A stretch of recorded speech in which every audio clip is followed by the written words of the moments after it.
we go now. Fat Man Scoop on the mic. Mix in the mix on the wheels of steel. This is what I was fucking born to do. Six, let's go. Yo! Oh my God, hello, hello.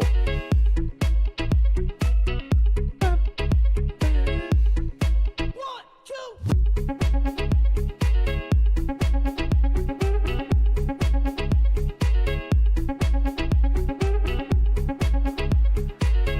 Universal God, Abnormal Indian, you Beezy, Axe Flame, Heart, Stumpy Bud. My first time catching Marketing Monday live. You picked a good one.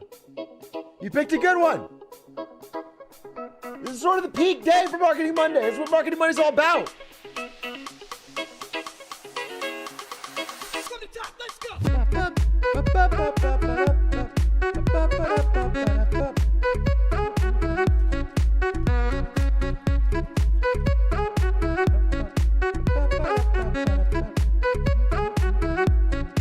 One, two.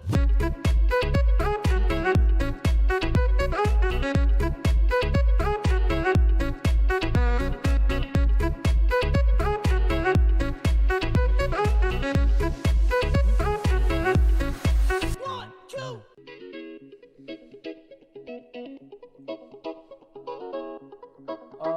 Making sure I got all my stuff I need for today's Marketing Monday, which I think I do.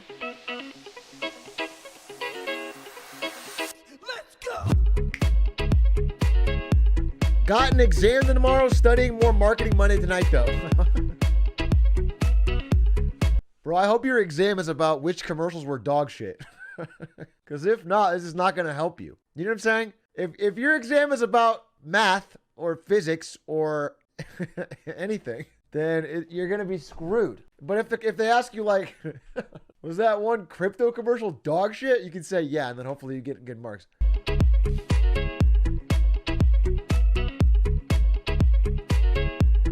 One, two.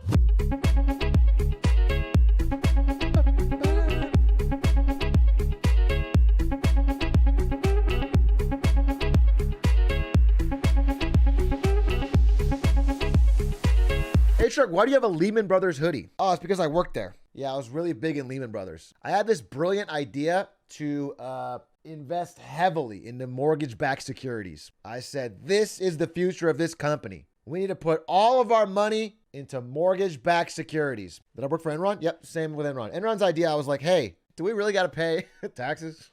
Do we really got to do our accounting legit? Come on, guys. Who's going to know? That was another big idea I had. So I was 2 for 2. I was 2 for 2 on both of them. Everyone loved me at both those companies. Are you the most Lehman brother? I don't think it's ranked on how Lehman you are. I think it's just a last name. Pretty sure it's not like a scale. Oh, man. This is some tasty water. How's everybody doing Monday? You guys enjoy the Super Bowl? I thought it was pretty good. There was only one part of it I didn't like. Sounds like something a low Lehman brother would say. Shut the fuck up. Ronald John, thank you for the 2 minutes. No, don't call me Brandon Least Lehman Ewing. First of all, why would that be an insult? Lehman Brothers famously went bankrupt after one of the stupid investments of all time. After basically putting all their money in dog shit backed mortgage securities. Oh, I have to upload a YouTube video. 1 second. Let's just do a quick. You guys don't mind if I do a quick 30-minute thumbnail stream, do you? It's like, I already made the thumbnail. Just have to upload it. 1 second. In fact, what are we going to call this? We'll call this YouTube Thumbo Esports Matches Thumbos.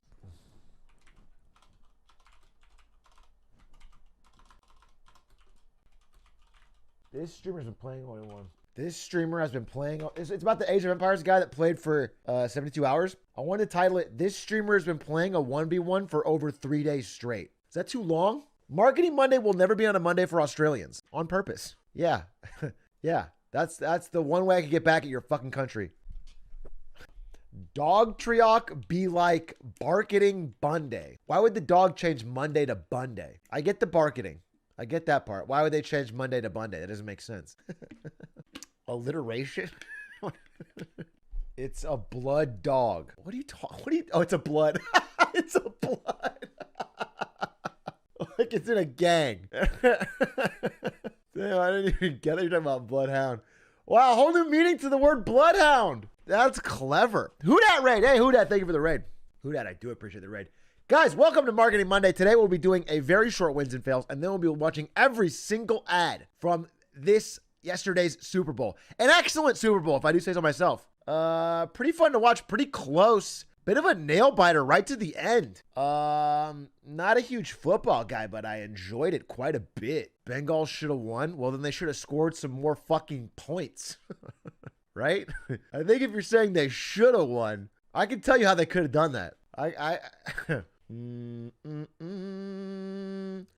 Here's what I didn't like about it. I'm going to show you right now. It was like outside of some of the ads, which we'll get to. The one part I didn't like was, let me show you. Oh wait, let me make sure I'm not leaking, which I probably am. Leaking. Let's make sure I'm not, though. I will go Bengals all day. Because I think the Rams win, but they win by like... I will go Bengals all day. Because I think the Rams win, but they win by like... Fuck, dude! I knew the Rams would win. I just thought it'd be by more. So I gave him 4.5 fucking points, which means I lost $500 to him, to Ludwig. Oh, he doesn't need money. He pre-watched it, dude. I swear to God, he pre-watched it. I don't know how he scammed me, but he pre-watched it.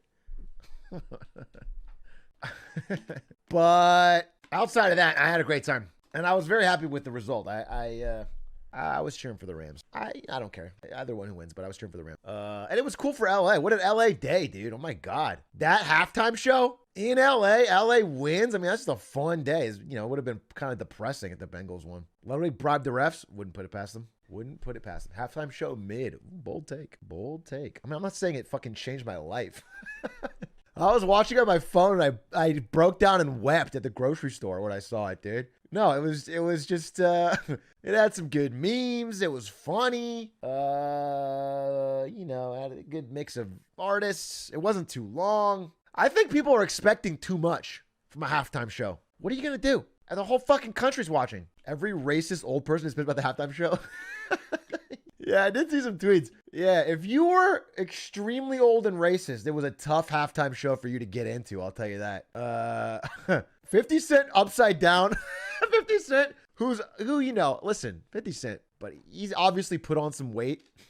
Because I remember the In the Club video from when I was a kid. And the In the Club video, he was jacked, dude. And so he's doing the exact same thing. I'm actually impressed that he held himself up. Or however they had him upside down. He's a whole dollar now. Okay, let's not. Come on now. He's still, how old is he? He's like fucking 49. He's in good shape. But it's noticeable. It's just noticeable when you have him doing the same thing. Kendrick's part was the best. I think no real surprise. He had the cool fucking Dre Day backup dancers.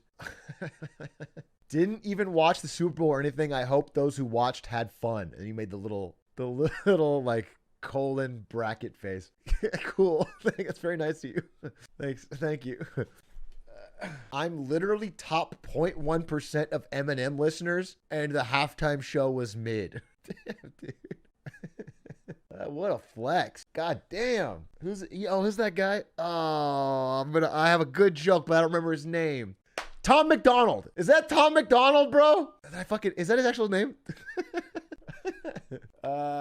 Listen, if the halftime show was probably worse, the bigger of a fan you were of any of those artists, because they're only going to play half of their most popular song. They're basically all just going to sing the chorus of their most popular song. That's just how it's going to be, though. It's not. Are you guys expecting an experimental set? You think Eminem's going to get up there and freestyle for 30 minutes? They're going to dim the lights. Kendrick's going to fucking start going to some deep concept shit. It's the Super Bowl. I would have loved some Awfully Hot Coffee Pot, dude. My God. A return to form. No, it is what it is. I thought it was good. I thought it was good. But yeah, it wasn't life-changing. Maybe it would have been better if they ended racism on stage. Is that what you said? I was disappointed Eminem didn't play the pan flute. Me too. I think we all were a little disappointed that Marshall didn't pull out the pan flute and drop a solo. But what are you going to do? I mean, he had to do Lose Yourself, and there wasn't a lot of time. Dre's police line did not get censored, although one of them did. They definitely censored one line. Oh, or Kendrick's gonna kill Popo. Yeah, that got censored. yeah. I want to see him dead in the street for show. They didn't. That part they didn't. Audience of mostly white older Americans. They didn't run that line. But they did. I thought Eminem was black. You just found that out today? That was a breakthrough for you? It's been 30 fucking years this guy's been popular? You just figured out today? He's white? That's fired. That's fire. Good on him. Guy is colorblind. Yeah. I was sad there weren't more crypto ads. Well, we'll get to that. We'll get to that. Believe me, there's a lot to talk about in regards to crypto ads and others. I'm just gonna, let me see if I have enough wins and fails. We might even skip wins and fails. I want to watch the ads. There's a lot of ads to get to. I want to watch them all. I want to roast a lot of them. I want to compliment a few, and I want to get to it. But let me make sure. Oh, you know what? This is not a win nor a fail, but it's interesting. We should talk a little bit about Kanye West. It doesn't really come up during the ads, but I feel like we gotta talk about it. Bro's having a meltdown. Oh, I can't imagine.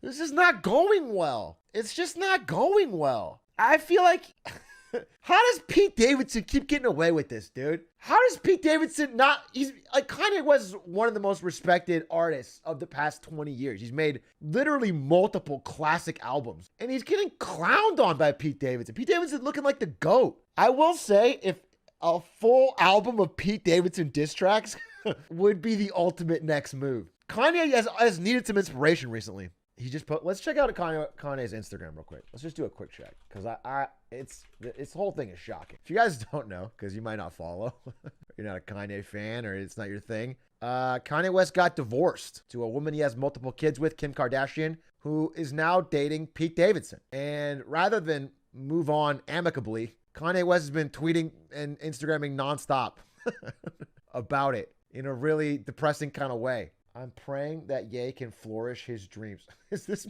Okay, that's sad. He deleted a bunch of posts? Yeah. What is going on? Will I see you at his concert next week? Where is it? Maybe I will go. Kanye West delivers literal truckload of roses to Kim Kardashian for Valentine's Day. That is not... Thank you so much for reporting this with no spin on it. There is a spin. The spin is that you're divorced and with someone else. That's the spin. Wait. He deleted all the funny ones, dude. He deleted literally all the funny ones. Kanye meme. This is the... Oh, where's the Civil War one? Let's see. Yeah, here it is. He literally posted this. Pete Davidson's half his age. He's just a fucking goofy comedian who's like shits around on SNL. And then... I don't know, it's not up anymore, but Pete Davidson texts him or whatever, and he's like, yo, listen, I hope we can just be men about this. I would never want to get between you and your kids, and I fully respect the relationship. And then Kanye screenshots his text, doesn't reply to him in person, and the caption is like, you will never meet my kids. Everything's making Pete look like a normal, reasonable, good guy. Beefing with Billie Eilish, who's like fucking 12. Wait, someone's got a good... Just the whole thing's crazy. Crazy, dude. I'm a Kanye fan. By the way, ride or die. If I see fucking... if I see Pete Davidson in the street... Nut tap, dude. If I see Pete Davidson, I'm coming after that ass. Just cuz. Fucking... Kanye made too many good albums for me not to fucking be a shooter out here. But I still think he's losing. He's losing the war. It's on site for sure, but he's losing the war. He tweeted this, or he Instagrammed this. Bro, that's funny. What else? What is this one? Oh, 50 Cent, legendary. Just looks heavier than it used to, Fifth.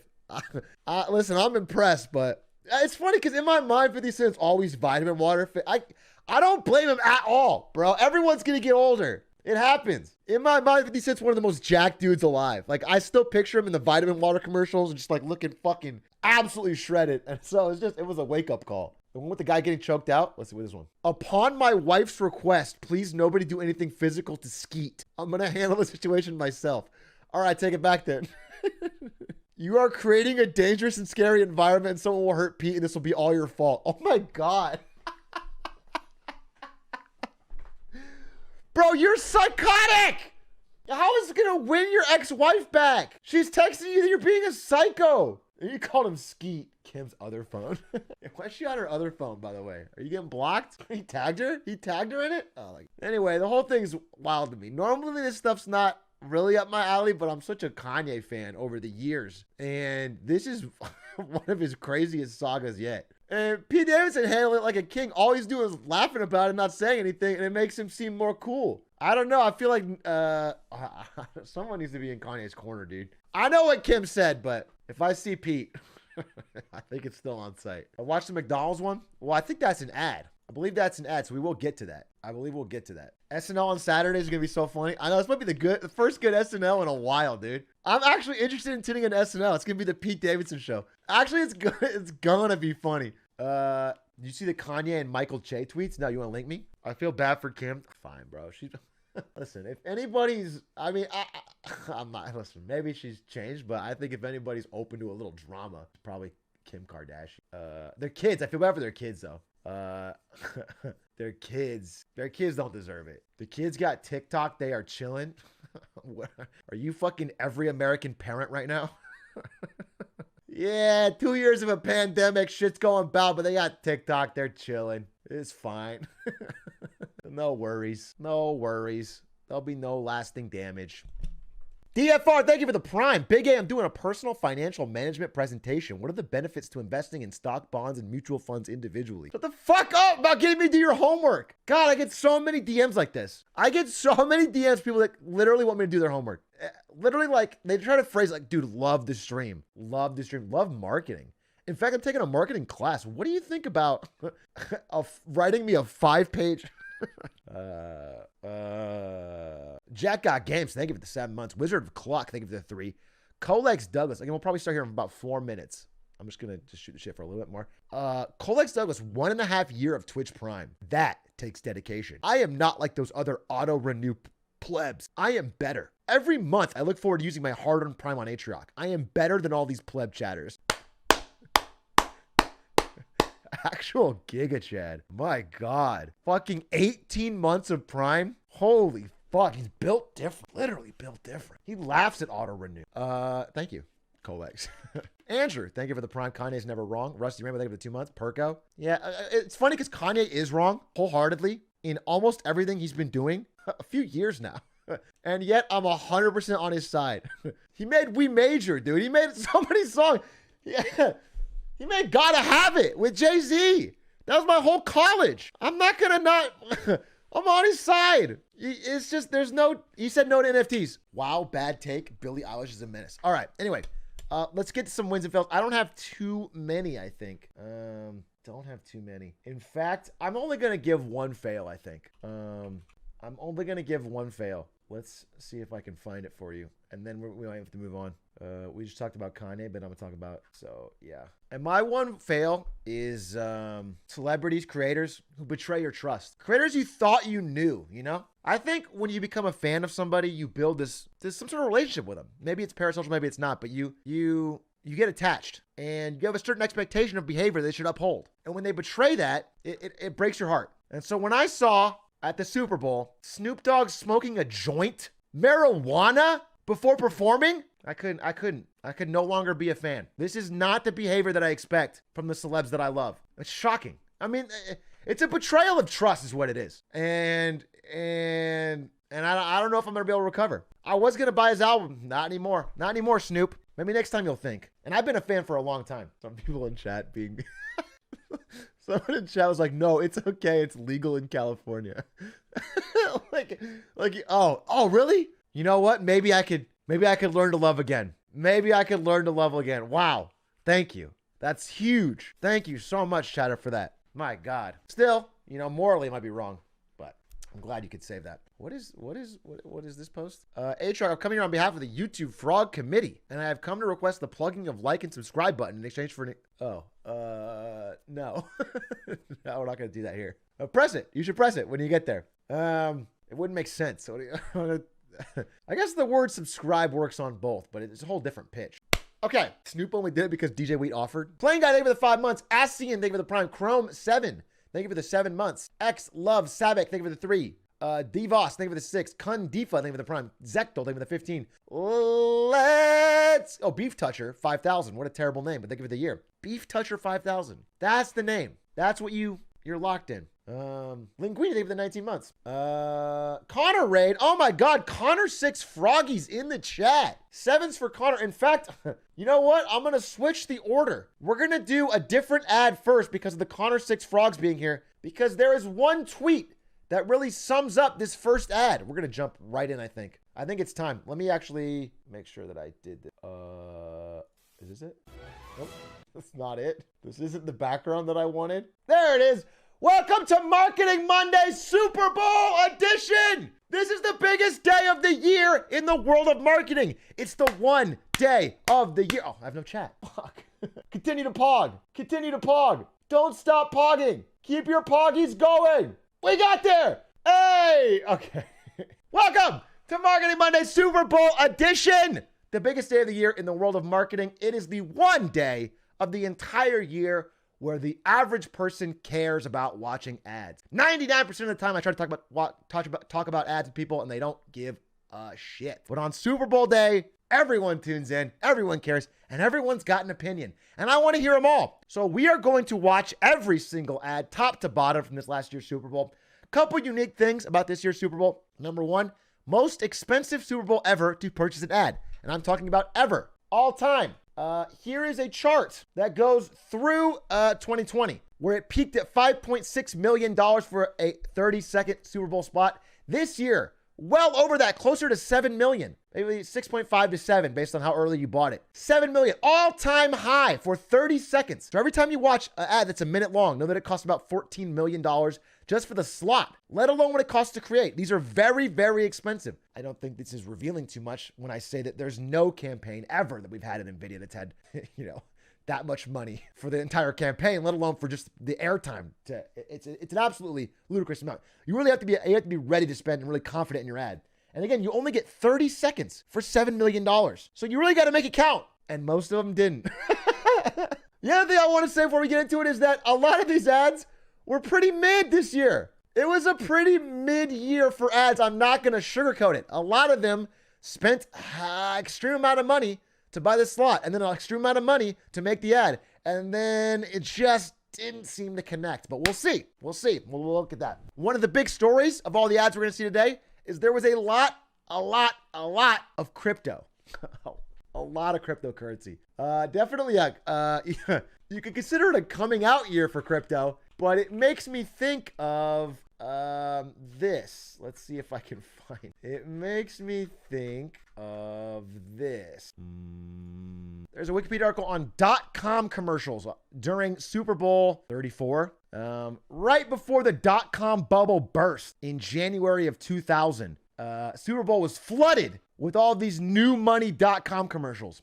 In fact, stadium naming rights were purchased by .com companies, and all of them that purchased Super Bowl ads and bought naming rights went bust very quickly. So I'm a little worried about, for example, crypto.com arena. Pets.com, computer.com, epidemic.com, all of them paid $5+ million for an ad and folded before the end of the year. Now, we have no idea if this is going to happen. I'm just saying it gave me a little bit of a reminder because one industry has not had such a big share of Super Bowl ads since tech in this Super Bowl back in the year 2000. Very interesting. Monster.com, hotjobs.com, autotrader.com, NetPliance. Who could forget NetPliance? Can't believe WebMD had the money to drop a Super Bowl commercial back then. WebMD exists, but like its profit has got to be. But back then, if you had a .com, dude, you could just raise investor money like crazy. And they spent it like crazy. Pets.com, one of the crazy stories of all time. I'll do a separate Marketing Monday on Pets.com for sure because it's a very interesting story. But that was one of the big stories. Crypto is out in full force at this year's Super Bowl. Remains to be seen whether it's got staying power. And then, I'm sorry, wait. This just has to be included. This was the theme of almost every cryptocurrency ad. I just thought it was my best tweet. Betty White, hope I'm not late. Kobe Bryant, just in time. Ruth Bader Ginsburg, we were waiting for you, Queen. Jesus, we were all waiting for a cryptocurrency platform with zero transaction fees. This really sums up. I mean, it was a very celebrity-focused and a very crypto-focused Super Bowl. And we're going to see that as we dive in. And so this would have fit right in and actually might have been funnier than the actual ones that attempted to be funny. So we'll get to that. Last thing I wanted to mention before we just jump into the ads. A lot of first-time sponsors, not just crypto. A lot of first-time sponsors. Planet Fitness, Carvana, Caesars. Then, of course, crypto and FTX and all the crypto ones. We're all very first time to the Super Bowl. They all had new money and attempted to make it. And yeah, I mentioned they lean on celebrities in a major way. It was a very big celebrity year. But interestingly, not a big creator year. In fact, there was no creators at all. There was a small cameo, I think, from some guys at The Asian Dad or whatever, but he wasn't the main character. There was no YouTubers, no TikTok stars, no Instagram stars. Last year had a lot more creators. This one had none. They leaned on the biggest, brightest celebrities they could find. The whole thing was a real, I wanted to describe it like this. This is my feeling compared to last year. This sums up my feeling on the theme. It was the most like, let's put on a smile Super Bowl I've ever seen. Wait, where's my notes? They had no masks, like no mention. Like if you look at the commercials from last year, it was a lot of like somber masks, pandemic, in these troubled times. There was the Bruce Springsteen Jeep ad where he was like in the middle. We have to come together. There was literally none of that. There was none of that. It was all like happy party, feel good jokes, celebrities, goofy. It was this, bro. It was like, let's ignore what's going on in the world. Let's chill for a bit and just have a fucking happier, and you know what? It was pretty annoying last year to hear in these troubled times over and over again from corporations. So this is better. It still feels weird. It feels odd. It feels like you're not reading the moment, but it's better than I think them trying to be touching. So it's a small improvement. And I think that's it. That's the major things. So what I wanted to do was show this Connor tweet because we're going to go to the very first, ad. Now, again, I'm using the patented system that I developed last year to accurately rank all ads. It's a 5-tier system. Actually great for ads that were actually pretty great, pretty solid. For any ad that was like, okay, that was pretty solid. Mediocre. This is almost every ad that you'll see in your entire life, which basically means ignored. It's not actively offensive, crazy, but you're not going to remember it. And this is where most ads should belong. Ideally, this pyramid should end up with a lot of these in the middle. Then we have the C tier for cringe. Ads that were actively making you cringe. Now, normally we had a D tier for ads that had way too many celebrities in them, but that would have been almost every ad this year. So I had to remove it. And then finally, we have the what the fuck tier where it was like, wow, what the fuck were they thinking? This is a true waste of money. You truly could have used these millions on anything else and had a better success. I want to shout out Kevimation, who is going to be a researcher on Marketing Monday, helping out with the creation of Marketing Monday materials. Kevimation created this tier list and got all of these screenshots for me of all of the ads. Shout out Kevimation, helping put this together. We're going to give him a cut of the video. So if you like this video, watch the full thing. So Kevimation gets some. And that's that. So I want to show you a tweet, a single tweet before we jump into our very first ad to watch. And that, of course, comes from the hoster himself, Connor Eats Pants. And this is probably one of the reasons celebrities were a big part of this year's Super Bowl. I will buy any product Zendaya wants to sell me. +1 king. And so we'll start with the Squarespace ad featuring Zendaya. Let's pull it up. Let's pull it up.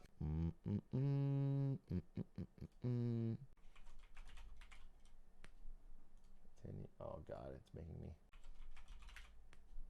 There. Everybody. Okay. There, I got it. Here it is. Let's see if we are truly able to see if Connor's tweet was correct. Sally sold seashells by the seashore, but her seashells didn't sell so well. Shucks. So Sally set up a seashell store on Squarespace. And soon her seashells started selling. Suddenly, Sally was a seaside sensation. So much so, she also sold swanky seashell accessories, shiny seashell sequin skirts and sarongs, seashell serenity sessions starting sharply at sunrise, exceptionally savory seaside snacks, Seriously? even seashell excursions of the seashore. To sum it up, Sally's seashells were so successful, she sailed into the setting sun as a seashell celebrity. Shucks. Everything to shell anything. Squarespace. What'd you think? I saw a lot of, I'll buy whatever the seashell she's selling, but they're not selling seashells. That's a metaphor for how it's gonna help. Yeah, it had 3 stacks in there.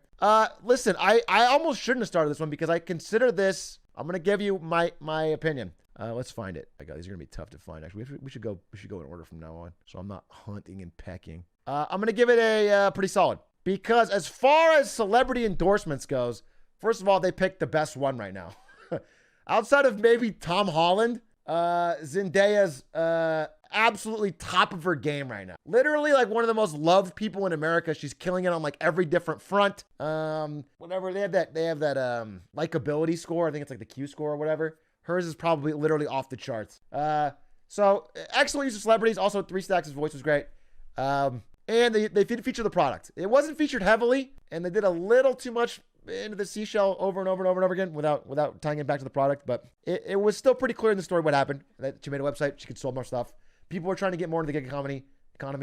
It makes sense. The ad makes sense. It's clean. It's beautifully presented. The celebrity's done well. It doesn't feel too cringe. I got to give it a pretty solid. Not mind-blowing, not memorable as of next year, but among the competition, this was definitely a pretty solid one. Which, by the way, keep this in mind because this, I think, in my mind, was probably one of the best uses of celebrities all Super Bowl. And so comparing them to this will show you how far they can fall. But definitely pretty solid commercial, and got it across in 30 seconds. Next up, we have this one, Doritos X Cheetos. First team approach. Is this a teasers? No, I need their full commercial. Wait, I'm using this dog shit website, and I'm gonna get a different one. I'm gonna use the Ad Age one that I paid for because this is gonna take me too long. Their website loads like shit. Okay, let me play a song. I sent you one with them all on it. No, it doesn't load. I can hear your keyboard. What brand? Hey, speaking of keyboards, my God, you know what was a good ad? Speaking of wow, good segue while I pull this website up. Speaking of keyboards, you know what is really awesome is NVIDIA's brand new custom RTX on brushed aluminum keycap for super fans, where the reflections of your keyboard can shine as bright as the RTX graphics in your game. If you are a super fan of NVIDIA, GeForce RTX, why don't you head on over to any of their social accounts and let them know which game you'd like to see remastered with RTX graphics. And then you too could win a shiny, exclusive, limited edition brushed aluminum RTX on keycap. Wow, that'd be fucking awesome. Just a thought that I had off the top of my head. But anyway, we're here. Oh, this is what I needed. Yes. Okay, we can even literally go alphabetical. Starting with Amazon Alexa. This one, I think, is a less well-done celebrity ad. Let's find out. Scarlett Johansson, Colin Jost, Amazon Alexa. Hey, check this out. Alexa, it's game day. Streaming football on Prime Video. Closing blinds. Chilling rosé. Rosé? Well, it's an afternoon game. Oh, it's like she can read your mind. Your mind.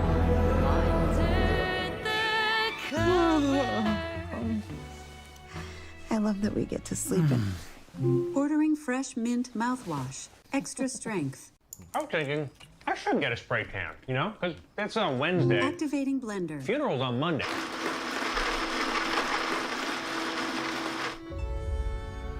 What about the gold, Papa? Can't you see? The treasure all along. It was you. Love the eye patch. When does the show open? March 8th. Setting reminder to fake your own death on March 8th. What the? When you have to do those love scenes with hot guys, is that fun or is that like the worst? It's the worst. Tell me lies, tell me sweet little lies. Scarlett, this bread is delicious. Did you make it? Yes, it's from my Gammy's recipe. Announcement. Gammy is short for she bought it at Whole Foods. Announcement. Colin left the oysters in the car for 5 hours. It's probably better Alexa can't read your mind. Bad idea. Watch the game. It wasn't bad. Actually, I remembered it being worse, but maybe I was thinking, I don't know, when I was yesterday, when I watched this just now, I was not bad. Maybe I I was so off put by Colin Jost's punchable face. It was mid. It was mid. I mean, the jokes weren't bad. I think Scarlett really sold it in this part. Fake your own. This part was good. See? Can't you see?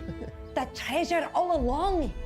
It was you. But at the end of the day, product, it's, you know, the whole concept is a little weird, right? The idea, people are already a little nervous about, you know, apps on their phone and home speakers being able to listen in on them. And so playing that up for the idea that it can read your mind is a cringe direction. It's not what you want to do. Like, it doesn't increase its buyability or likability, or people are already having a tough time with this.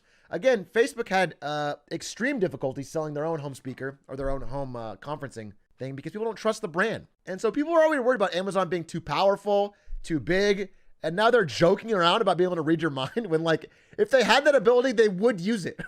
If they had the technology, Amazon would force that down our throats. And people tweet all the time about how, you know, they're worried that when they speak in front of the microphone on their phone, they get targeted ads. So in general, I thought the concept was so weird.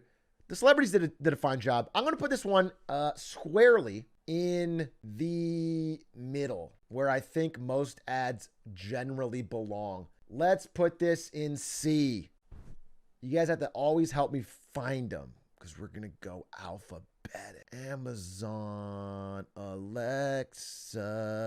All right, C, mediocre. Next, we got avocados from Mexico. This is officially the worst tailgate I've ever been to. Look at those barbarians. Hate it when they come to town. Well, tough, because we drove for 3 months in an ox cart with our kids to watch you get destroyed. Yeah, we made great time. I'm sorry. What are you doing? Adding avocados from Mexico. Want some? Let's kick this party up a notch. You know, they also taste great on salads. Yeah, Caesar, we get it. I love salads. Avocados from Mexico. A lot happened really quickly, huh? Let's watch that one more time. I feel like that. This is officially the worst tailgate I've ever been to. Look at those. Someone said F, not historically accurate. Well, so the concept of the ad is a Coliseum tailgate. You know, in 30 seconds, it's a lot to get across. Barbarians. Hate it when they come to town. Well, tough, because we drove for 3 months in an ox cart with our kids to watch you get destroyed. Yeah, we made great time. I'm sorry. What are you doing? Adding avocados from Mexico. So, all right, 15 seconds to set up the story, which was punctuated with 2 bad jokes. Then we get to the avocados from Mexico. This part's fine. They look tasty. Want some? Let's kick this party up a notch. You know, they also taste great on salads. Yeah, Caesar, we get it. I love salads. Avocados from Mexico. Yeah, man, I gotta give this bad. I feel like your brain can't process it. It moves too much. It's just incredibly rushed. I understand that every second is hundreds of thousands of dollars when you're buying $7 million for an ad slot, but I guess mediocre. It's very forgettable. It's not particularly bad. It's not a great. I'm gonna put this in a mediocre again. I don't think it was that cringe. I think if that had been a longer ad, maybe it's fine. I thought they showed the avocados pretty well, which is better than most ads, but it's hard to even remember anything about that ad. It's just, they tried to do too much with too little time. You could have cut it down to one of those jokes and then the rest of it be like avocado. I'm going to put that if I could find it. You know what? We'll just remember that, right? And then we'll get back to it. We don't have to find it right now. When we get to it, we get to it. Boom. You got it. Thanks. Yeah, C for cringe. No, mediocre. Ignored. But at the bottom of mediocre. They are banned from the U.S.? They can't be, right? Why would they advertise in the Super Bowl if they're banned from the U.S.? It happened after they paid for the ad slot? Wait, let's check. Avocados from Mexico banned? Wait, they really did. Wait, you're actually not wrong. Right after they paid for the ad. What a waste of money. They paid for that ad, and then right before it airs, all Mexican avocado imports are banned? Wow. That is a bummer. That's a bummer. I'm sorry. You can't even get them. What the fuck? That's WTF tier. Bro, that's about it. You can't even get them. Do they get a refund? No. You pay for the ad slot well in advance. They don't get a refund. That's really funny. I guess Biden didn't like the lad. That's hilarious. Okay, next up, what do we got? This one's called Sleep with John Okay, let's see what we got here. Greetings, lovers. International superstar John Legend Greetings, lovers. International superstar John Legend here with a very special gift for you. I'm going to let you sleep with me. Well, not sleep with me. I'm a happily married man, just regular sleep. Treat yourself to some well-earned self-care by listening to my new Sleepcast on Headspace. It's your once-in-a-lifetime opportunity to sleep with me. Sort of. Sweet dreams, lovers. Start your free trial tonight. Kind of creepy, right? Kind of creepy. This is what they're about. This is Headspace. You know what? There's a good way to tell. Let's check out. We'll go to Apptopia and we're gonna see what their ranking is. Headspace app download chart. Can you get that? Oh, you might have to fucking... Well, if somebody finds it, let me know. Okay, breathe out, chat. Breathe out. It's good. Are you guys meditating? You're feeling better? Did that cleanse you from having to sleep with John Legend? Listen, I thought that ad was pretty weird, pretty odd, but I'm trying to think if it was effective. I would love to see their downloads, but unfortunately I don't have them. I got to imagine if they were targeting women who find, or women or gay men that find John Legend attractive, and that's the... It's a meditation app, right? It feels odd. It feels like it doesn't sell you on. It feels more like a dating app or something. It was the wrong like tone to hit for what they're trying to do. Small target. I feel like I feel like they have a, if you're a meditation app, you kind of want a different image than that. I think it's bad for the wider look of their brand. Feels more sexual than it needs to be. So I'm gonna put it as forgettable, but honestly, I think it might be even cringe. We'll see where it lands. Sleep with John Legend. Where are you? Sleep with John Legend. Sleep with... It might not even be on here. Might have been missed. Maybe it's so forgettable we don't make it on the list, but mid. If that was for a dating app, it just feels, it feels more sexual than what their app actually is, which is, I think, is off-putting for new users. So it feels more like cringe. It feels like a miss. But I don't see it. Oh, next side. I think next side. He looks so awkward in that pose. Well, I guess he was fine. Okay. Let's see what we got next.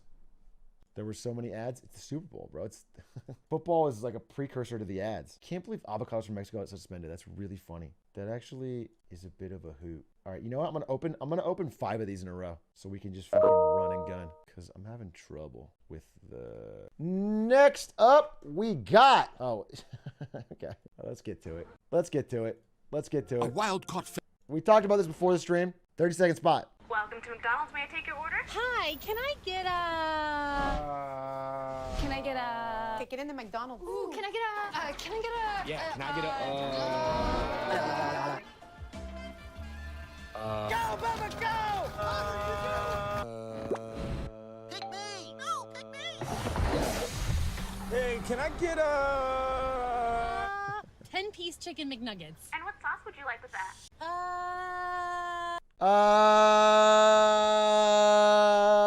Built for the Memes, featuring Kanye, which I don't know if they knew he'd be in the news so much. Actually pretty good. I'm going to say it. McDonald's usually has a pretty good idea of what works right now.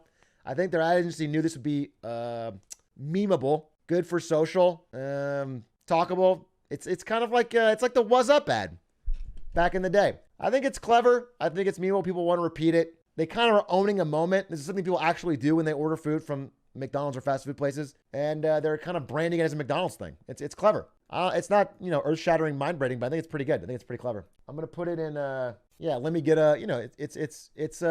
And it doesn't try to do too much. It's just kind of owning a catchy phrase. I think it's pretty smart. I think as far as the ads go, it's definitely up there. I'm gonna put it easily in the pretty solid tier, and I have no qualms about it. Can we do a poll for the ads? It would take fucking 90 years, so no. But you can drop your own takes in the chat, and I promise I will read them all and listen to them all. Promise. Can I get a location of this fucking ad? Dude, there's just too many ads here. We gotta fucking narrow it. Hit me with a row. Tell me a row and I'll never forget it. I don't think it's in here, dude. I think we're missing in our fucking custo. All right, well, we have to move on. Next, row 7, 4, 5, 6, 7. It ain't here, you're banned. I'm banning you. It ain't in row 7. Okay, next. This one is Peacock. You want to go? No, go ahead. I'm ready when you're ready. Go ahead, start. Okay. Now this is a story all about how we hit goody guys. Turn upside down. I'd like to take a minute, just sit right there. Tell you how became the prince of a town called Bel Air. In West Philadelphia, born and raised. On the playground is where I spent most of my days. When a couple of guys who were up to no good. Started making trouble in the neighborhood. I got in one little fight and my mom got scared. She said, you wouldn't want your auntie and uncle in Bel Air.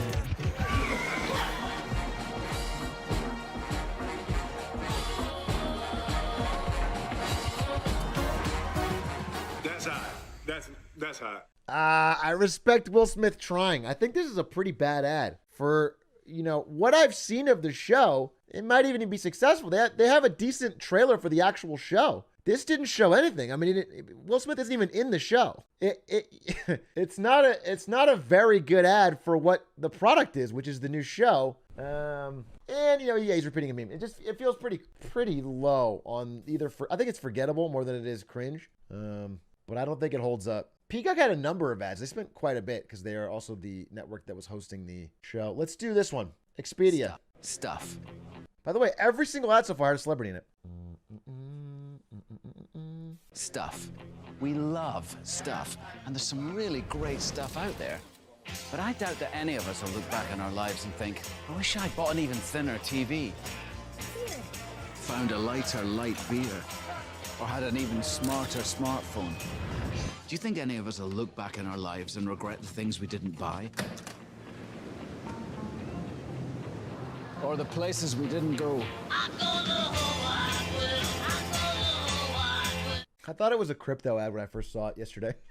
I got such Matt Damon vibes from his crypto ad. Stuff. I thought for sure when I saw it it'd be a crypto, but it didn't. And, you know, if their brand story of Expedia is that, like, hey, spend less on stuff, more on experiences, in the middle of a crowded field of commercials telling you to buy stuff, I thought it was interesting and stood out.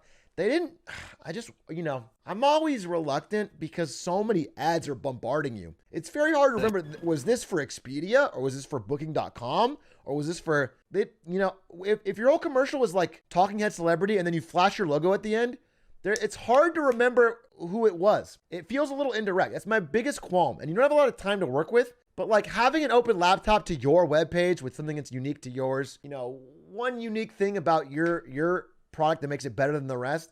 That's things I'd like to see added just to make it stand out. But the core message was solid. I could put this at the bottom of the second tier or the top of Forgettable. Probably top of Forgettable, just because I really think it's tough to draw a parallel to that. This is Expedia. But the message is good. The core message is good. I think it's good. And then the celebrity usage is pretty good. Nothing cringe about it. Pretty solid. I'm gonna put it in B for now at the bottom. Okay, next up, more celebrities for BMW. This is a full minute. This is a $14 million ad just to buy the slot. And this might be one of the most expensive ads that I've seen in the whole Super Bowl. This looks like it cost a ton to produce. My fellow gods, the dark skies have spoken. It is time for Susan and I to retire. But where will you go? Zeus! Sorry, Zeus! I need a charge on this. Oh! Thanks! Sweetie, it's not rocket science. I'm heading out. Don't forget to take Peggy for Arnold a walk. Poggies. Yo, Zeus! A little juice. That's it. I'm done with this place. We'll see about that. Everything okay out there, baby? Hey! Little Peggy, a little walk, huh?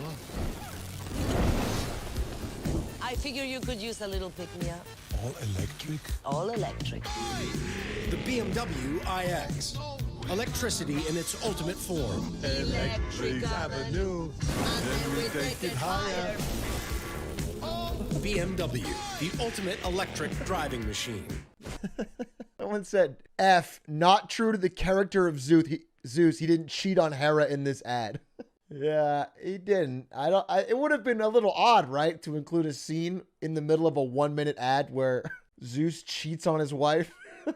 I don't know if that helps sell electric vehicles. Yeah, I mean, this ad was very expensive. They got 2 big-time celebrities. They made the car look good. I don't know. I think it's pretty mid, but I also know that it was more memorable than the average bear. It was tough for me to say. I think it'd be higher of the mid-tier. Higher end of the mid-tier.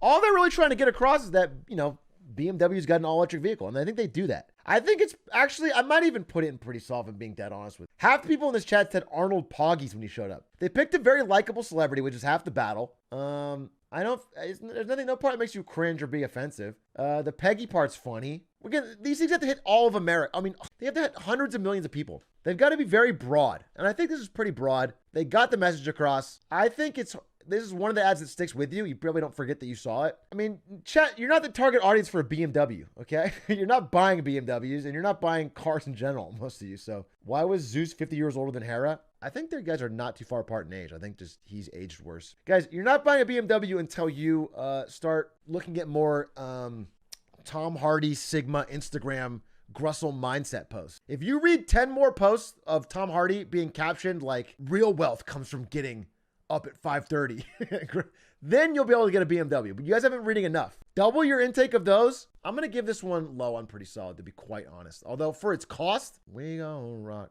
onto Electric Avenue.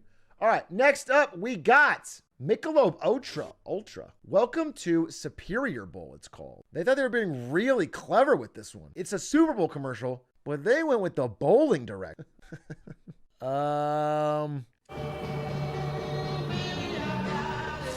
Where's part 2? So what's the play?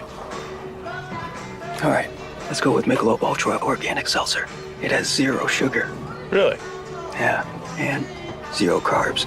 0. Yeah, 0. Oh, really? Yeah, really. 0? 0. And did I mention it's organic? Yeah, first thing you said.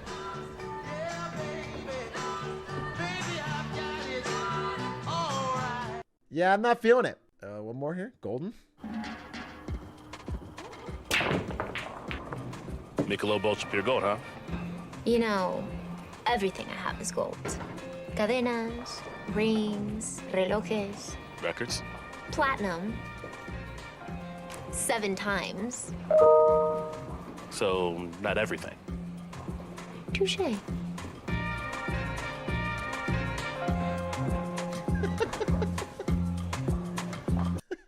Are these ads for the celebrities? Are they trying to get what a weird flex. It gets more cringy each time. I think they got worse. I think these are pretty bad. I'm gonna put these in C for cringe. The Superior Bowl. I think the whole Superior Bowl thing is too clever by half. Kind of dumb. And then first one was fine, but again, it's like 14 shots of celebrities and then 1 beer held up and then logo at the end. I just not a little bit of celeb fatigue and then like a huge slow-mo shot of Serena Williams. You guys don't get it. It's the Superior Bowl. No, I got it. I just don't know that it was I think it's one of those things that probably sounded clever when they were pitching it, and then when they put it together, it's like it's just a bunch of celebrities in a bowling alley. I think a lot of commercials suffer from the way too many celebrity problem. Pepsi's usually the worst of this, where it's like, if you don't have a good idea for a commercial, they just throw more and more different celebrities into it. The best celebrity-focused commercials are the ones that pick 1 or 2 who really align with what they want to sell for the brand, and they focus in on them, and then their charisma helps drive it. What I saw here was like, 12 celebrities, and it just doesn't, it's not a good way to hone in on any one message. Like Matt Damon crypto ad. Yeah, that's perfect. No way knows. Everyone knows all. I'm sure people know all the celebs. Some people did, but either way, I just don't think it was that. I don't think it was had a cohesive message other than the fact that they were clever about Superior Bowl. Next up, we got Willie Nelson for Skechers. Hi, I'm Willie Nelson. I fought for the legalization of the one thing that can bring comfort to millions: Skechers. You see, Skechers shouldn't be illegal. They help so many. Willie, I don't think Skechers are illegal anywhere. But they feel so good, I just assume the man made them illegal. No. Not even a little illegal, like you can wear them to a concert, but not to a kid's soccer game. You can wear Skechers anywhere. Well, pass the Skechers. Skechers, legalized comfort. There's a follow-up. On the road again. Just can't wait to get on the road again. There you go.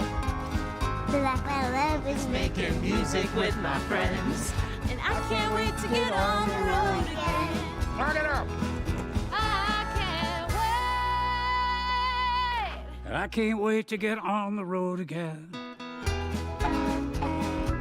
Hit the road in Skechers. These aren't bad. These aren't bad. I think it's always weird to align your brand with Willie Nelson, Honey! Hey! What are you doing? Insanely old stoner. I just don't know how. But again, Skechers' target audience is not cool, right? They're not going for cool. Willie Nelson, I mean, he just, no, the man's a legend, but he looks really, really old in these ads. He looks like fucking, like they're keeping up with strings. And so, it's just, he's 88. Yeah, exactly. He looks crazy, crazy old. So as legendary as he is, it's a little off-putting just from like a visual tie to the brand. But Skechers sell to like parents, right? Boomers buy Skechers by the truckload, and I think that hits. I think that hits, and it was a feel good. I still don't think it's particularly memorable, but I will put it in top of mid. Willie Nelson. Next up, we got, oh my God, the return of Scrubs, starting with Zach Braff holding a gigantic, comically large internet bill with $3 signs. This is Millennial Bait. Oh, Millennial Bait was out in full force. Where's the red arrow? It's like a YouTube thumbnail of a bill. Holy shit.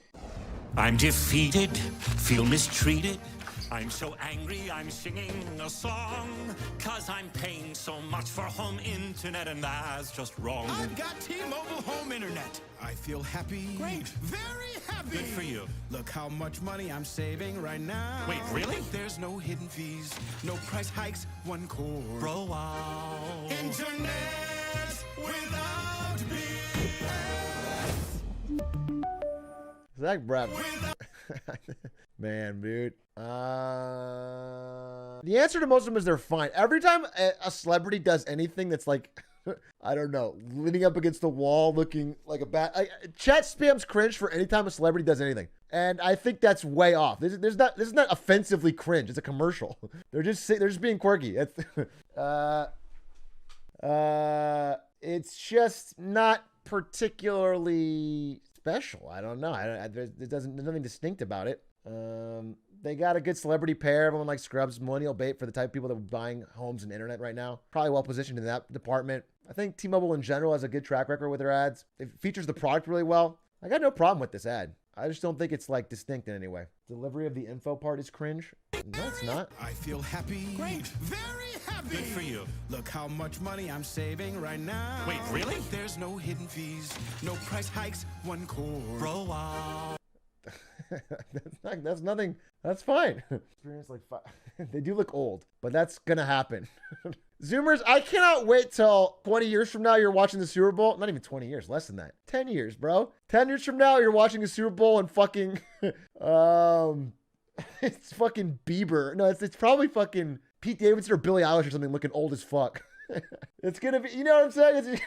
It's gonna or in 20 years, it's going to be Zendaya. Zendaya looking old as fuck. It'll be Ludwig.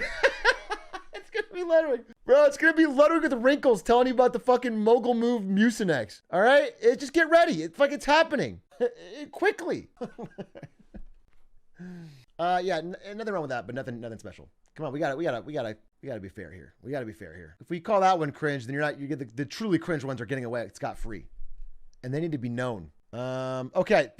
Speaking of truly cringe, you need to take your own opinion, but okay. This one is the T-Mobile Do It For Your Phones ad. Let's bring that up. Do it for the phones. Maps don't lie. Maps don't. They actually don't. You got a voice, Molly. Use it. Do it for the phones. Signals always slowing when you walk out the door. You got big. Oh, there's the second one. Wait, there's a first part. Yeah, I was like, wait, I'm missing the story here. There's an important setup. We need the full. When I see a problem, I am going to fix it. America's got a serious problem, so I'm going to get it off my chest.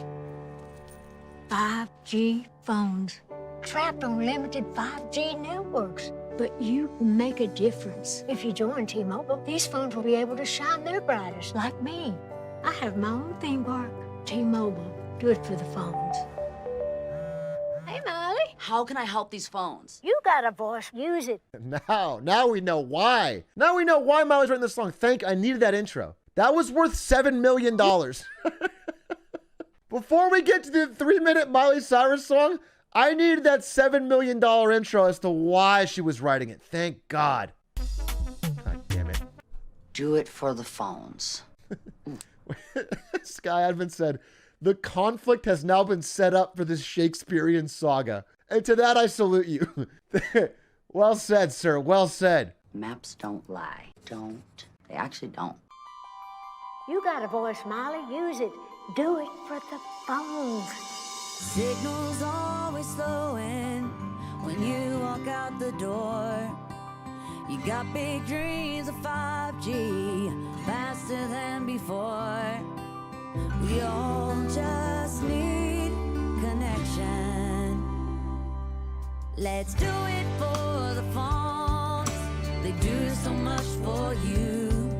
When they're out there all alone, there's something we can do. So don't settle for less. They deserve the best. More coverage coast to coast.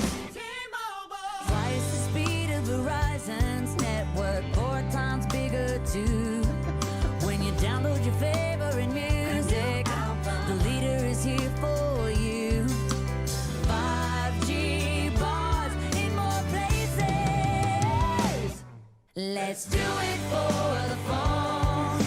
They do so much for you. When they're out there all alone, there's something we can do. So don't settle for less. They deserve the best. More coverage goes to coast. T-Mobile, look at these maps, they don't lie. More coverage for less than the other guys. Hardest shit to come out this year. Seriously, she was spitting. Yes, someone had to fucking tell Verizon what they were on, dude. Look at these maps, they don't lie. And faster speeds nationwide. This is actually making me cringe. I know I said you guys gotta fucking eat. I mean, it's just there's there used to be a time when it was considered weird for artists to even be in like musical artists, because it was kind of sell out. And then things have changed where it's more and more common, but this feels so, there's just no ounce of integrity at all. Let's do it for the phones. They do so much for you. When they're out there all alone, there's something we can do. So don't settle for less. They deserve the best. More coverage goes to those. Just make the call. Larger than them all. We already gave them too much time. They didn't pay for this full 3 minutes, okay? This is not what aired. They aired a cut down version of this. We gave them a full 3 minutes. Listen, I feel like that one is too much. Kendall Jenner Pepsi vibes? Not that bad. No, because even the Kendall Jenner Pepsi ad is so bad it's funny. I hope she got a huge check. She must have. Must have been a massive check for just a bell to the top of your lungs. Do it for the phones. T-Mobile. Verizon has smaller bars and a worse map. I don't know. It's just mostly Verizon gonna hire Eminem to slap back. They owe you $42 million for 3 minutes. I think it's really bad. My gut tells me it's really bad. And again, you know, it's we can read some of the comments. Let's see. Well, you know what? Jamie here says releases on Apple Music and Spotify. Jamie here unironically wants Do It for the Phones on fucking Spotify to put in her fucking gym playlist. What are you talking about? Intern? Yeah, it was already liked. This is brilliant. I can't stop watching this. This is amazing. Great job, T-Mobile. I love me some Miley. This is fucking paid for, dude. Jalik Owens, you came out here and said this makes you want to switch to T-Mobile. Please put this on Spotify. Best song for an ad ever. This should have been the halftime show? Robert, the halftime show should have been Miley Cyrus singing about T-Mobile's coverage? Thank you, Mylan T-Mobile. I laughed the whole time. Great ad. Sadly, not switching my service. You couldn't get Connie to switch? No, I think that ad was bad. Just for, it's saying you pay for that much time. It felt like a paycheck. C for cringe. Moving on. Next up, we got, this one. I got an interesting take on this one. Let's go. They took out the dislike button. Yeah, they did. Barbie really wants this dream house. It's got stunning views and a slide. Barbie's ready for fun. So cool. And Barbie found out about this dream house with an alert from Rocket Homes. She did? Well, it's a super competitive market. Everyone wants to buy the dream house. Better offer Betty. I'll go 10 over asking. Cash offer Carl. Straight cash. House good for Skipper. Let's tear it to the studs. You vultures! You're gonna start a bidding war! This is less than ideal. Oh no! Don't worry, Barbie has a verified approval that shows her finances are backed by Rocket Mortgage. So Barbie wins!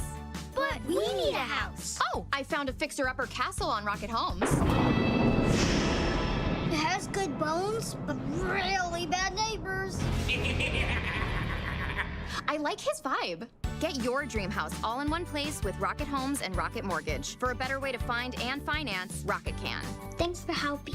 No problem, it's good for my glutes. So, interesting take on this one. In my mind, pretty good. Pretty good. Not insanely funny, nothing like that. But this is a real problem right now, and it's hitting the exact, like literally perfect on the demo of who they're trying to hit, which is people like 35, 45, the people that the halftime show hit that are all buying homes right now. This is everything mentioned in this ad is a real massive problem happening right now for people buying homes.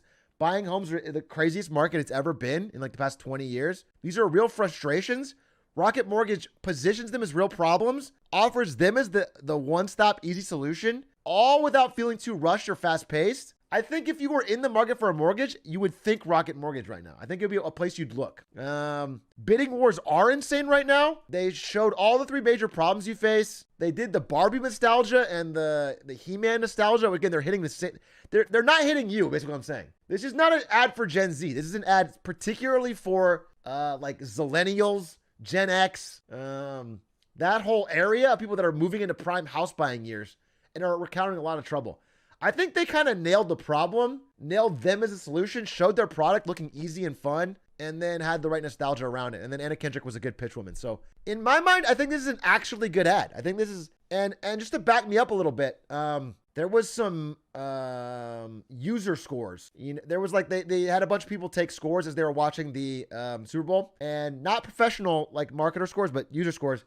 This was the highest rated ad of the Super Bowl among average watchers. And so I think in my mind, I'm gonna have to give it top tier. I think it's a memorable, clean ad that really pitches their product as a solution to a problem that people are actually having. And I think it's a confusing thing. Like people don't know where to start when they're getting a mortgage, and it feels like it's a lot of money and it's a lot of problem. And they sort of made them seem like the one-stop shop solution. So I'm gonna give it the first good ad, the first good ad of the Super Bowl. I think they got their money's worth. Because also they get a cut of all these loans and or they get all the interest. And so it's profitable if people turn to them as a solution. What about do it for the phones? You're right. Do it for the phones. Okay. Next up. Oh, Disney Plus. Disney Plus featuring Aquafina. Disney Plus. Isn't Aquafina in hot water lately? Am I wrong? Disney Plus has the greatest movies and shows of all time, which means they got all the goats. So there's Lion King, the goat. Avengers Endgame, the goat. This must be Star Wars. Careful up there, Free Solo. These are all the new goats. Mirabelle. Hey, Bart, leave Woody alone. A lot of goats here. There's nothing weird about this at all. I'll get the next one. The greatest movies and shows of all time are only on Disney Plus. I thought that was really bad. Disney. I think for Disney Plus, with how much they have to work with, it feels like a huge missed opportunity. I think Disney Plus could have done so much better. They have so much to work with, and they had Aquafina, who's like not really the best pitchwoman right now. I don't know the whole story, but I just know that she's not like extremely high likability scores what you'd want. And then I just kept showing goats, and I get the pun. They have the greatest of all time. These are actual goats, and I get it. But I just felt like it was a real big miss. I don't know. I think if you're trying to get people to switch from Disney Plus to somewhere else, you could do a lot more to showcase why they're different or better, or what new stuff you have coming up. Someone pitched that and Nick's going to go through with it. Yeah, it just feels like an idea of like a half-hearted idea and a pitch. And I've been in a lot of brainstorms, and like stuff like this comes up all the time. And usually people figure out before they move to the next step. I feel like this is a half-hearted idea that it's just all off one pun. Yeah, you know what? Someone said pun ads. I feel like this is similar to Superior Bowl. It's like the whole idea is basically one pun. We have the goat stuff, so what if we had a bunch of goats? And it's like, okay, is there any other level of that? Is there any more to that that's going to make it stand out? I don't know. So I just thought it was a little off, and then I don't think Awkwafina, for how broad you're talking for the Super Bowl, was the best pitch woman. Yeah, I got to say, I think it's pretty bad. I think it's like low unforgettable. And they didn't show anything new either, which is like, what you sort of want. I think people are really big about new shows when they're making the switch to a service. I sort of get the idea of saying they have so many classics that it's worth it, but I don't think they did a great job with it. I think it's just weak. For how strong Disney Plus is, this felt weak. So I'm gonna put it low if I can find it. You guys see the goat ad anywhere? If not, we'll just get it when we get it. We'll just get it when we get it. All right, next. What do we got next? Oh, Sam's Club. Oh wait. Okay. Wait. Okay. All right. I'm gonna show you this ad. Yeah, this ad. This ad needs to be said. Did you get it? They were goats. Oh, I didn't pick that up. Thank you. Space, the boundary of human achievement, the new frontier.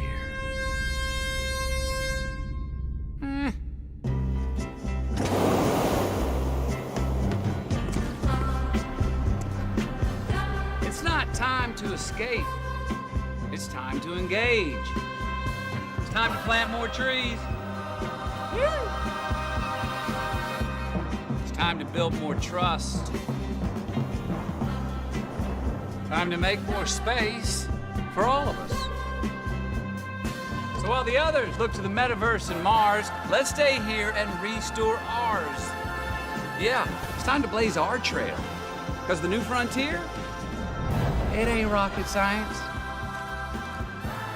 It's right here.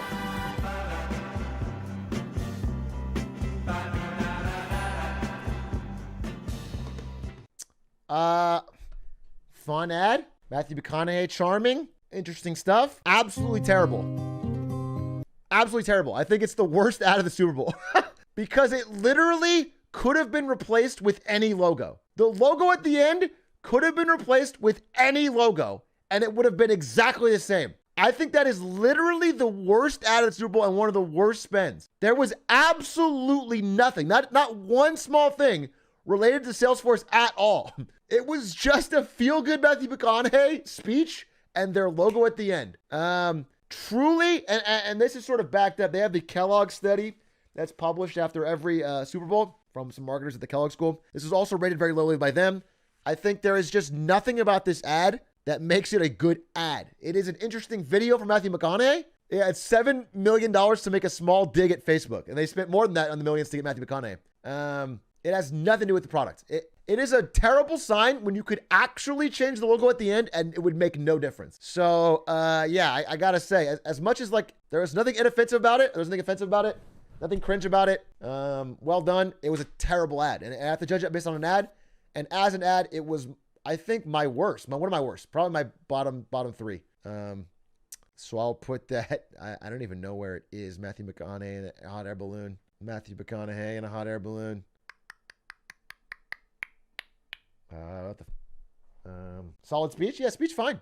Great speech. Good for him. He basically got to look cool and give a nice uniting speech in front of everybody. But I don't think it helps Salesforce one iota. Let's see. Oh, DraftKings. By the way, big year for crypto and gambling. If there is a difference, they were both well represented. Gambling being legal in many, many states has opened up a massive industry. This was the most gambled on Super Bowl of all time. There was like $36 billion bet by Americans on this Super Bowl. Really, really, really, really massive growing industry. Gambling bigger than ever, especially sports gambling. Let's see how DraftKings respond to that to get a piece of that pie. They say fortune is fickle. Wrong. I just know what I like! And it ain't settling for 3. Because life's a gamble. Name is guaranteed. Gamble. Evil, gunning it for glory. story? Love? Gamble. So let's make it interesting. I put $1 million in up to 5 DraftKings Sportsbook accounts. Lay it all on tonight's game or kiss it goodbye. Hello, Fortune.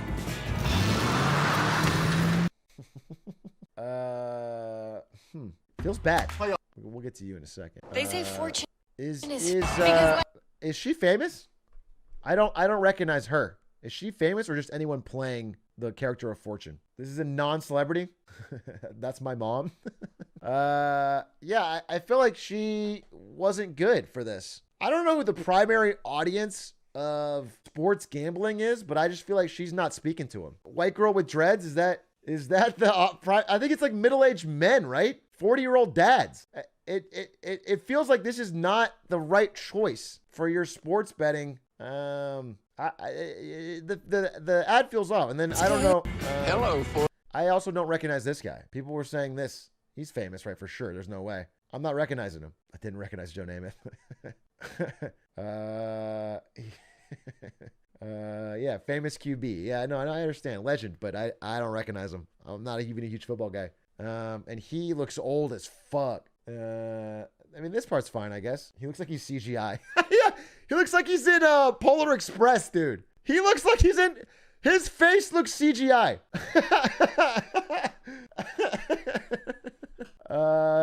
Crazy that he's only 28. Yeah, it is crazy. That is a shocking thing to say. Yeah, I think that's pretty bad. Just given that, like, it's like free money. It's like getting people to gamble on the Super Bowl while you're in the Super Bowl should be fucking easy. People already want to gamble. Just talk about that. You don't have to create a fictional fortune character. You know, it's off-putting. A little too much. So we're gonna put that down here. He won Super Bowl 3. Jesus Christ. Okay. Now, I was gonna save this one, but we're here. It's the next one on my list. I'm just gonna play it. I wanted to save this one. Let's talk about this one. Let's get to it. Are you ready? Old friends, new fun. The Meta Quest 2.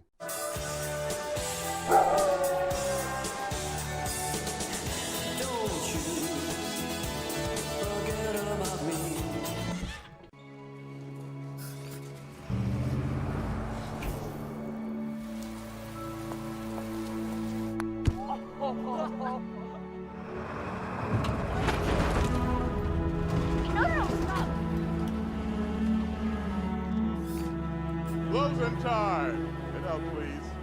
Stop playing, please. Let's go, folks. Come on. Get you over there. Let's go.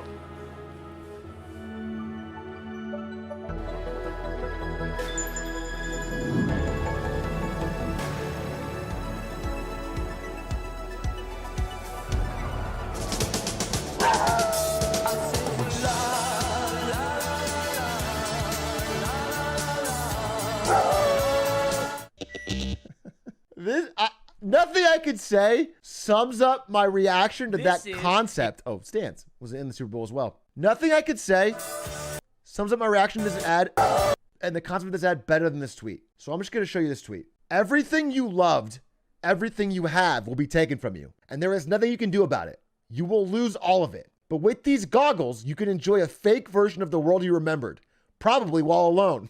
We are Meta.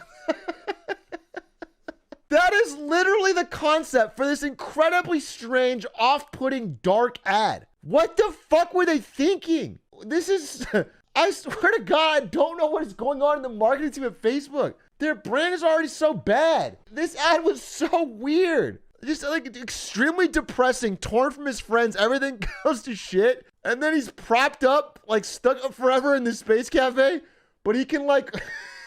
escape to the digital world. Like, it's just sad. He's about to be crushed alive. It's San Junipero for furries. That's a good one. No, I thought about this more. And I thought, well, you know what? Maybe the world is kind of a sad place. Things are getting crazy. Maybe this works as an ad. But and you know, the dog doing this bark is kind of fun. I won't lie.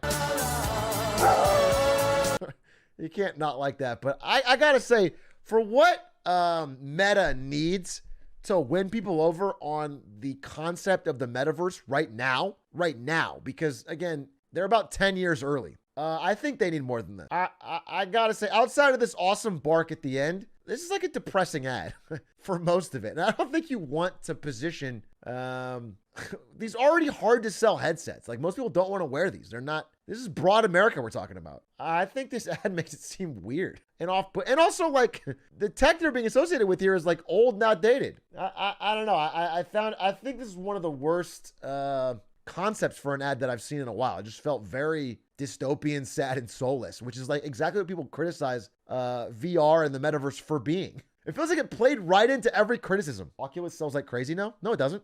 No, it's selling terribly. For what they need, it's moving like only a few million a year. They're selling bad. They need to sell way more to make for a company-wide pivot. Facebook exec in chat sells crazy for VR. Yes, for VR they're doing, but VR itself is selling quite poorly. They need to grow the entire category. This image is meta right now.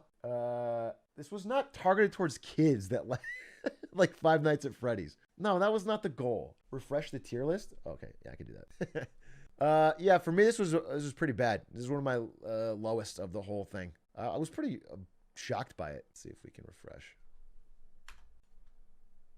Oh yeah, we got the ones added. Nice. Kevin Mason helped it out. Okay, great. DraftKings, this one F tier, terrible. McDonald's, actually great. Will Smith was probably forgettable. Disney Plus, I think was forgettable. And then we just have to add the new one that we just got. Oculus, aka Meta Quest, which is okay. Next up, we got the Manning family for Caesars Sportsbook. Speaking of gambling, another big gambling ad. Live in-game betting came to me in a fever dream. Peyton, I love what you and Eli are doing on Monday nights. Thanks. It's a lot of fun to do it with him, Cleo. This gravy is outstanding. I just love the look of the Caesars Superdome. It was all Cleo's idea. She's the brains behind Team Caesar. Yeah, we knew that. Caesar tells the jokes around here. Now, which one of you legendary quarterbacks is going to pass me the gravy? I said legendary. It's okay. You go, Caesar. Thank you, Eli. Super forgettable. Super forgettable. Nothing wrong with it. Just super forgettable. I mean, that last joke's funny. Last joke's funny. Kind of a fire joke. Yeah, joke's fire. I just think they didn't mention anything about betting, which is what it's all about. Caesars Sportsbook. What's the ad for? It's for Caesars Sportsbook, which is like the casino Caesars. But they didn't really talk about that at all. It was just like this whole setup about them being Caesar, and just fine. Fine and forgettable. I don't think you're more or less likely to gamble there if you're a gambler. So that's where we'll put it. Forgettable. Pretty easy. I think most ads should fall in here so we can move through those pretty quick. When we see it. There it is. Boom. And then someone said MetaQuest was right around here, but I don't see it. Oh, this one. Radar for Meta. Oh, there it is. Got it. Got it. Boom. Okay. Kevin Hart for Sam's Club. I literally think Sam's Club created the scam. We should have kept a tracker. How many of these ads today have had a celebrity in them? I feel like 95%. I think it's been 95%. I can't think of it like all but like two or one. Even the avocado one has celebrity playing Caesar. Kevin Hart is great. Let's see. Let's find out. Sam's Club created the Scan and Go app just for me, so I can scan my stuff and skip the checkout line, because that's what VIPs do. Yeah, same. Even my stunt double has a stunt double. How VIP is that? Scan and Go was made just for me, people. You know what was made for you? The line. Look at this. Got a little VIP lounge for me. Guys, he's doing it again. You smell that? That's VIP air. Go ahead, breathe it. Wait, no, don't do that. You're not VIP. Breathe it back out. Breathe it back out. Good ad. Kevin Hart's good pitch, man. Good ad, solid. You had 30 seconds. He makes funny jokes. They show Sam's Club. What more do you want from an ad? Good ad, good charisma. Makes fun of himself a little bit. Decent concept. He's arrogant, thinks he's a VIP. It's good. But you get all the service. It's good. Just solid ad. What can you say? Nothing groundbreaking. But if more companies did that, they get more return on their money. I think it's totally fine. Kevin Hart came through in the clutch with a solid ad. Let's put his ad right up here in pretty solid. Okay. Taco Bell up next. Taco Bell, always a big sponsor of major sporting events. Let's see how they did with their Super Bowl. I actually didn't catch this live. I did not catch this live. Let's see if it's good. Costco greater than Sam's Club, though? You're okay, fine. You have your own preference. We're ranking the ad here, not your own personal preference on Costco versus Sam's Club. That's not what it's about. Okay? If Taco Bell is a good ad and you're like, well, actually, I prefer Del Taco. I don't care.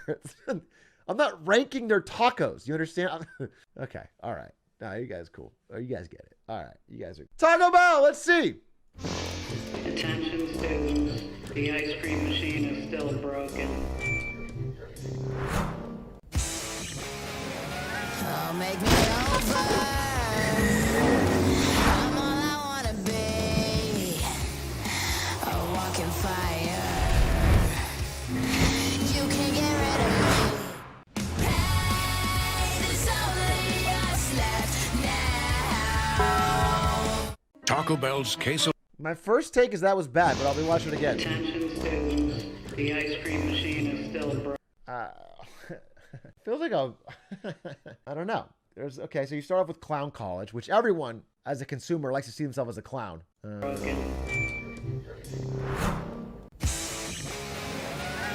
make me over. I'm all I wanna be. A walking fire. You can get rid of me. Hey, there's only us left now. Now, this is the same problem we had with the Burger King clown ad. Saying it's a jab at McDonald's isn't strong enough to associating clowns visually with your brand. What you're seeing is clowns going to eat Taco Bell. I don't know. It just feels weak. Doja Cat, obviously very popular. I don't know. I think this ad's pretty mid. It's not. I think it's just not forgettable. It's just forgettable. I think it's just forgettable. I don't think they tried to do much at all. I know that this was related. This was rated. I mean, so I read the Kellogg study before this. They had this rated as their bottom tier. They had this as like one of the 2 worst ads of the whole show. I hadn't seen it yet, so I don't think it's that. I don't think it's that bad, but it just feels really, really forgettable, really mid. So I'm gonna put it in mid. It feels like, you know what it feels like? This feels like a massive waste for the Super Bowl. You know, for $7 million, this has got less views than a fucking video on my channel, dude. This is on Taco Bell's official channel. Bro, I could make a fucking Hitman clown fart video double this. This is $7 million with a famous celebrity. This feels like it's just a big waste. This is a big fucking waste. I don't think it's like so terrible. I get sort of what they're going for, but it's not distinct. There's no unique message here. They're not showing off anything new or cool about Taco Bell. Taco Bell has like these new buildings they're building. The new Taco Bells of the future. Show those off. Show off some new menu items. Show something. Remember when they did the fucking really sick anime nacho cheese fries commercial? Where they like made an entire new anime to show off nacho cheese fries? That was awesome. That was really clever. This is not that. This is like pretty mid or bad. So I think I'm gonna put this down in cringe the more I think about it. But I don't think it's like F tier bad. It just feels like a massive waste. People don't watch it for entertainment. Well, they do during the Super Bowl. That's the thing. Super Bowl is the one time a year people do pay attention and watch the ads for entertainment. So you have an option. You have an opportunity there to try something. It's one of the rare chances you get as a marketer, actually, to spend that extra money, and then people will actually pay attention and watch your full ad and like with focus. And they blew it, I think. All right. Deion Sanders, Oikos yogurt. Again, another celebrity. Let's see what we got here for this yogurt commercial. Oikos Triple Zero Protein to help maintain dad's strength. Oikos Pro Protein to try to get stronger than dad. Damn. Oscar! I smell an Oscar. I'm sorry. When I see great acting, I have to call it out. When someone has a passionate delivery like this, I just got to tell the Academy, this guy's got a future in TV and film. Oikos Pro Protein to try to get stronger than dad. Yes! Strong! Stronger! Stronger! I'm getting the dad strength. I just know it. How you gonna have dad strength when I'm the dad? Strength? How do you think I gave birth to you and your big head? Oikos Pro. Oikos Triple Zero. Hey, not How bad. strong do you want to be? Hey, not bad. Not bad. Hey, not bad. Even with the kind of cringe acting. To try to... Not bad. Brought it home. Very simple. Makes you stronger. A lot of protein. Simple, but executed well. Not bad. The cringe acting makes it better. It might even. It might even. Yeah, no problem with that ad. You don't expect an actual Oscar-worthy performance when you hire 2 athletes. Yeah, not bad. Not bad at all. Good job, Oikos Yogurt. Let's see what we got. Vroom made a musical. I'm finally gonna sell. What does Vroom do? I'm not sure. Hopefully this ad tells me. I'm finally gonna sell my car. She's finally gonna sell her car. 10 times the charm. Was the buyer respectful? Was he nice? Well,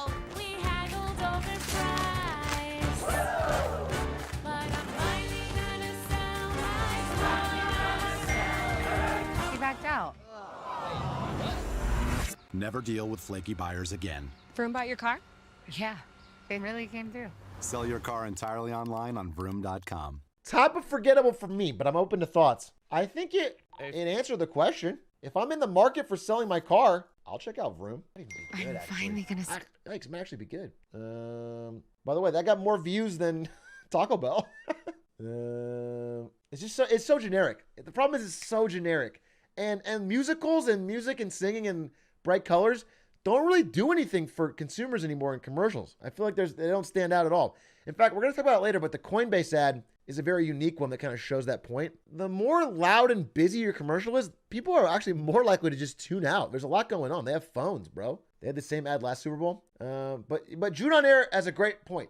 And that's sort of why I like this ad. Jude on Air said, I knew nothing about Vroom for this commercial, and now I know their whole business model. And that's pretty clever. For 30 seconds, you go in knowing nothing about Vroom, and now you know exactly what they do. That's pretty, with no celebrity, I have to give it a pretty decent mark for that. That's the whole job. They have an audience of millions, and they got the job across. I think if you were in the market for that, you would perk your eyes up and check out Vroom. Maybe bottom of pretty solid. Vroom. Maybe you got bottom of pretty solid on this one. Maybe you get cut later. We'll see. Let's compare them to Carvana, actually. Let's compare them to Carvana and see if that... Did I tell you I bought a... Carvana, 30-second spot, oversharing mom. Did I tell you I bought our car from Carvana? Yeah, Ma. It was so easy.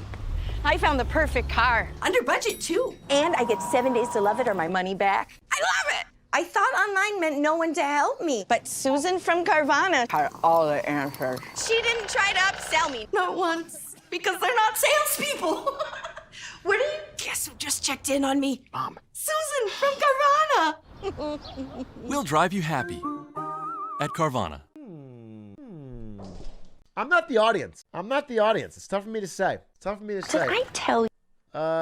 Views pretty good. Look, they have 20K subscribers. It's got 500,000 views. This commercial is all right. I don't think it should be a Super Bowl commercial though. Randy Ragsdale has high standards. 190. So they paid for it. Desperation commercial from a company bleeding cash to stay alive. Wait, I just bought 2K of Carvana stock because of this stupid commercial. Hopefully it pays off. If you think the commercial is stupid and they spent $7 million on it, why are you buying their stock? What the fuck are you talking about? Yeah, I don't know. No celebs. It's not targeted towards me. I could see some people thinking it's cute, but I found it to be pretty bad. It's tough call on this one. I thought the other one was better. For sure. It's also like, I'm always wary of like, even if a spokesperson is funny, if they're not who your audience sees themselves as or wants to be, it's still hard to get them to convince to buy. So if they think it's cute or funny, but they don't see themselves as an oversharing mom or associate with that, they still won't feel like a user of your product. My mom loved that ad because she saw herself in it. Yeah, I think that's where it is. So there's enough like moms like that are in the market for cars, then it worked. But I don't think it's good is where I'm at. But it's tough to say. I think I'm gonna put it in the middle. And we'll I don't have enough. It's crazy. I thought all your moms watch me, but they're apparently not here. So they're not in my chat. That's my girlfriend's mom for real. We'll put Carvana right in the middle here.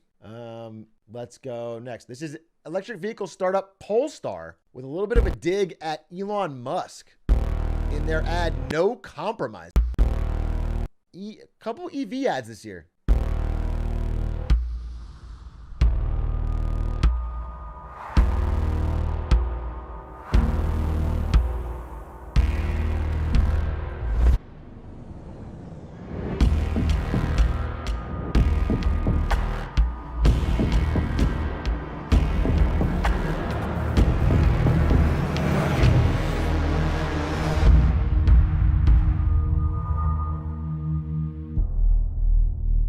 Someone said, I don't read.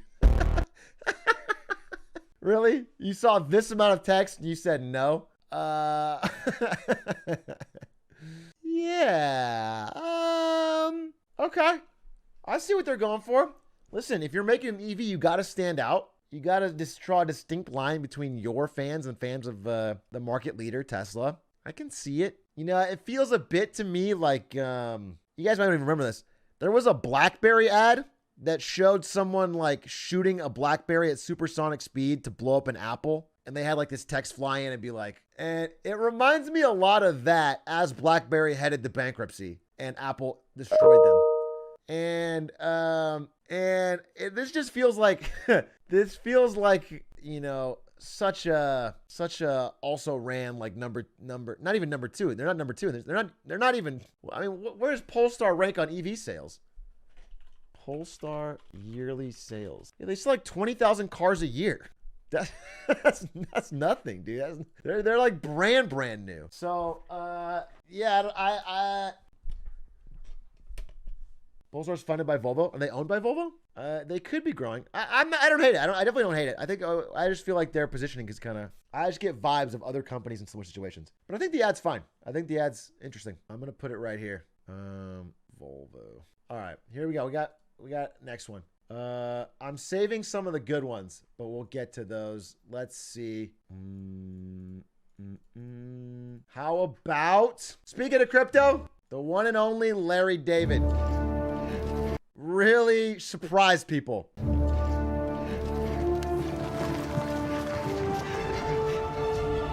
I call it the wheel. I don't think so. What does it do? It rolls. Yeah, so does a bagel, okay? A bagel you can eat. One of the worst ideas I've ever heard. Brother David, behold, the fork. I got 10 forks right here, baby! Am I right? Huh? My lord? What is it? A toilet, my lord. A toilet? You expect this court to do its business inside? We're not animals. We go outside like humans. It's coffee. It's new. Oh, it's awful. You don't like it? I'm all jittery and feel like I got a big job coming up. Hancock, you sign first. No king! Gentlemen, have you taken leave of your senses? The people shall have the right to vote. Even the stupid ones? Yes. Stupid people vote? Yes.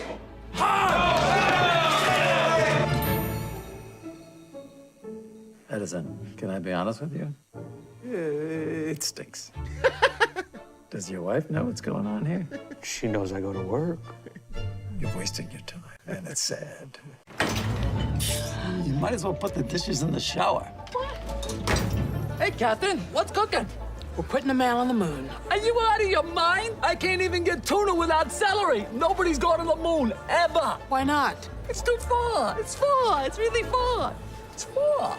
我々の未来はポータブルミュージックです。バカかバカかわかるだろうわかるだろうわかるだろう出て行けみんないるのか怖いんだあだからバッタリがいつも言えるぞバッタリどこバッタリ Like I was saying, it's FTX. It's a safe and easy way to get into crypto. Yeah, I don't think so.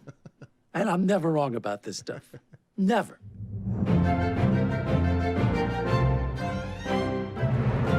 Hey, not bad. Hey, no, I know we don't. Hey, I know crypto boo. I know crypto bad. I know, ooh, crypto. Oh no, Larry David crypto. But you know what? You know why I like this ad? Because I wish I thought of the concept. The concept's great. By God, the concept's so good. Larry David as a guy throughout history that hates new inventions, and then your invention seems cool and new and like cutting edge. Oh, the concept's good. Damn, it's a good idea. It's just a good idea for an ad. And so I have to give it some credit. I know we're not big crypto heads here, but positioning yourself as the next big thing, positioning your critics and your opponents as people that are kind of like stuck in the past and have said, and like making it seem like history is on your side. I mean, that's all a really clever thing for a crypto company to do. I'm impressed. I think it doesn't say anything about, you know, what I think about the product, but a little long, but I think this is longer than the one shown in the Super Bowl. I think this is an extended version. But it also tells me that goddamn these crypto companies have a lot of money. FTX just spent like $300 million getting the naming rights to TSM, and now they're buying They're buying this fucking full-length, massive Super Bowl spot. God, they got a lot of money. It deserves S tier even though crypto sucks. Listen, I think I might put it in S tier. I think, first of all, this is one of the first ads so far that have felt very Super Bowl-y. You know what I'm saying? It felt epic. A lot of scenes, a lot of jokes, big, full story. You know, a lot of these ads have felt pretty like random Tuesday watching Modern Family ads. You know what I'm saying? They felt like they were not worth the multi-million-dollar price point. This feels like it has a real story and a through line and a pitch, man. And I was impressed. I think this ad's impressive. And I think if it wasn't crypto, more people would agree with me. But I'm going to have to give it S. I think it's bottom of, or somewhere in S. I think. And also, like, what a great casting choice. Larry David's the perfect casting choice and like commits. He's not half-hearted. You know, he commits. Yeah, I got to give it to him. I'm going to put it in S. I don't think I'm going to start investing in crypto, but I got to give the ad props. Really good idea. I mean, we could have used that idea for NVIDIA. That's just a good idea, dude. Larry David yelling Baka makes it S tier. I have to agree with you. Okay, Liquid Death. Liquid Death. Man, everyone made fun of Liquid Death. They are making fucking cash money selling water in a can and now have a Super Bowl ad. It's crazy. Breaking the law, breaking the law, breaking the law, breaking the law, breaking the law, breaking the law, breaking the law, breaking the law, breaking the law, breaking the law, breaking the law, breaking the law, breaking the law, breaking the law, breaking the law, breaking the law.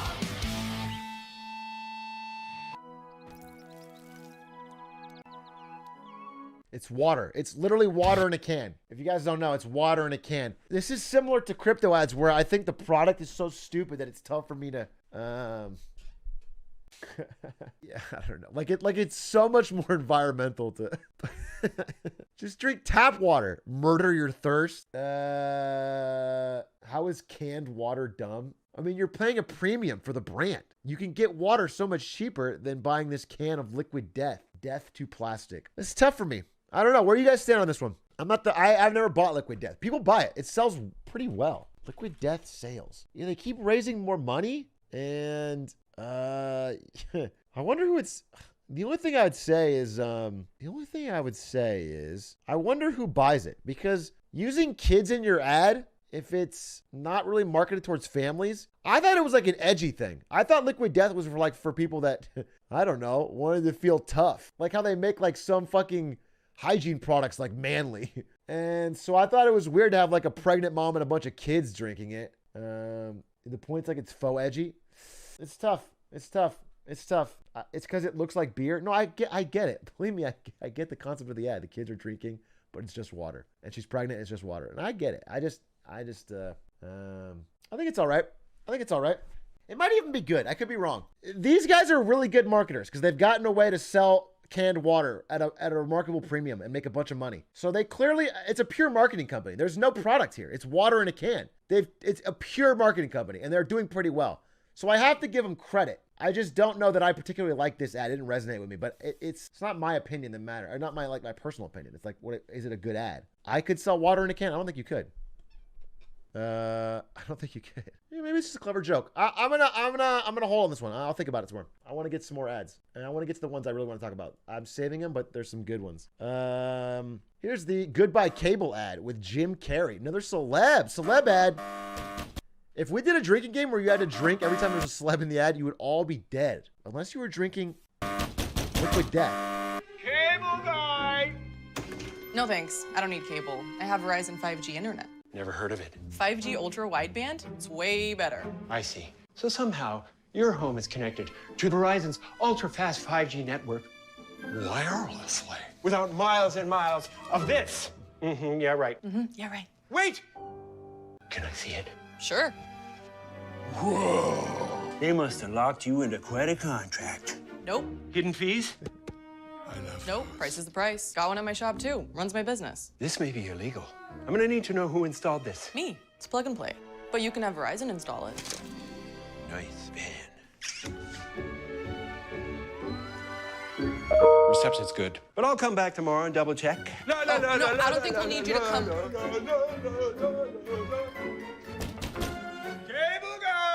Pretty good. Remember, the Super Bowl audience is skewing older than everyone here. Cable Guy hits that demo. Jim Carrey hits that demo. Jim Carrey committed. Jim Carrey somehow looked younger in this ad than did they CGI his face or something? Jim Carrey has looked a lot older in things I've seen him in recently, and he doesn't look that old in this. I don't know what they did. They dyed his hair? Yeah, I don't know. They definitely younged him up somehow. Decent job. Talked about the product a lot. They fit in like so much information about the product. I think it's pretty good. Also, you know what's funny? Doesn't matter, because in 90% of the locations in the country, you don't have a choice. You have one cable provider, you got to pick it anyway. So who cares? Doesn't matter. It could be a bad ad or a good ad. You're picking Verizon if you're near one. Good job. It's a monopoly, baby. Speaking of, here's another. That was for Verizon fiber. Let's see about AT&T fiber. And now for our high school's most admired alum. Get up there. Shut up. This is so embarrassing. Guys, don't make a scene. Oh, please, you love a scene. There's no way it's me. Is that good acting? That's why it's you. You know her. Why would they get up You before love her. it's announced? You wish you could be her. Ruh-roh. I told her not to go up there. What are you doing here? It's Anna Gomez. Who?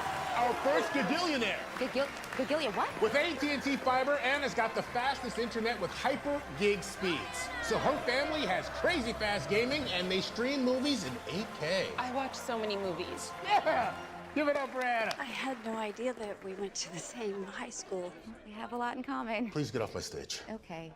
Live like a gagillionaire. Who were those women? Get the fastest internet with AT&T Fiber, now with speeds up to 5 gigs. Limited availability. That was a really bad ad.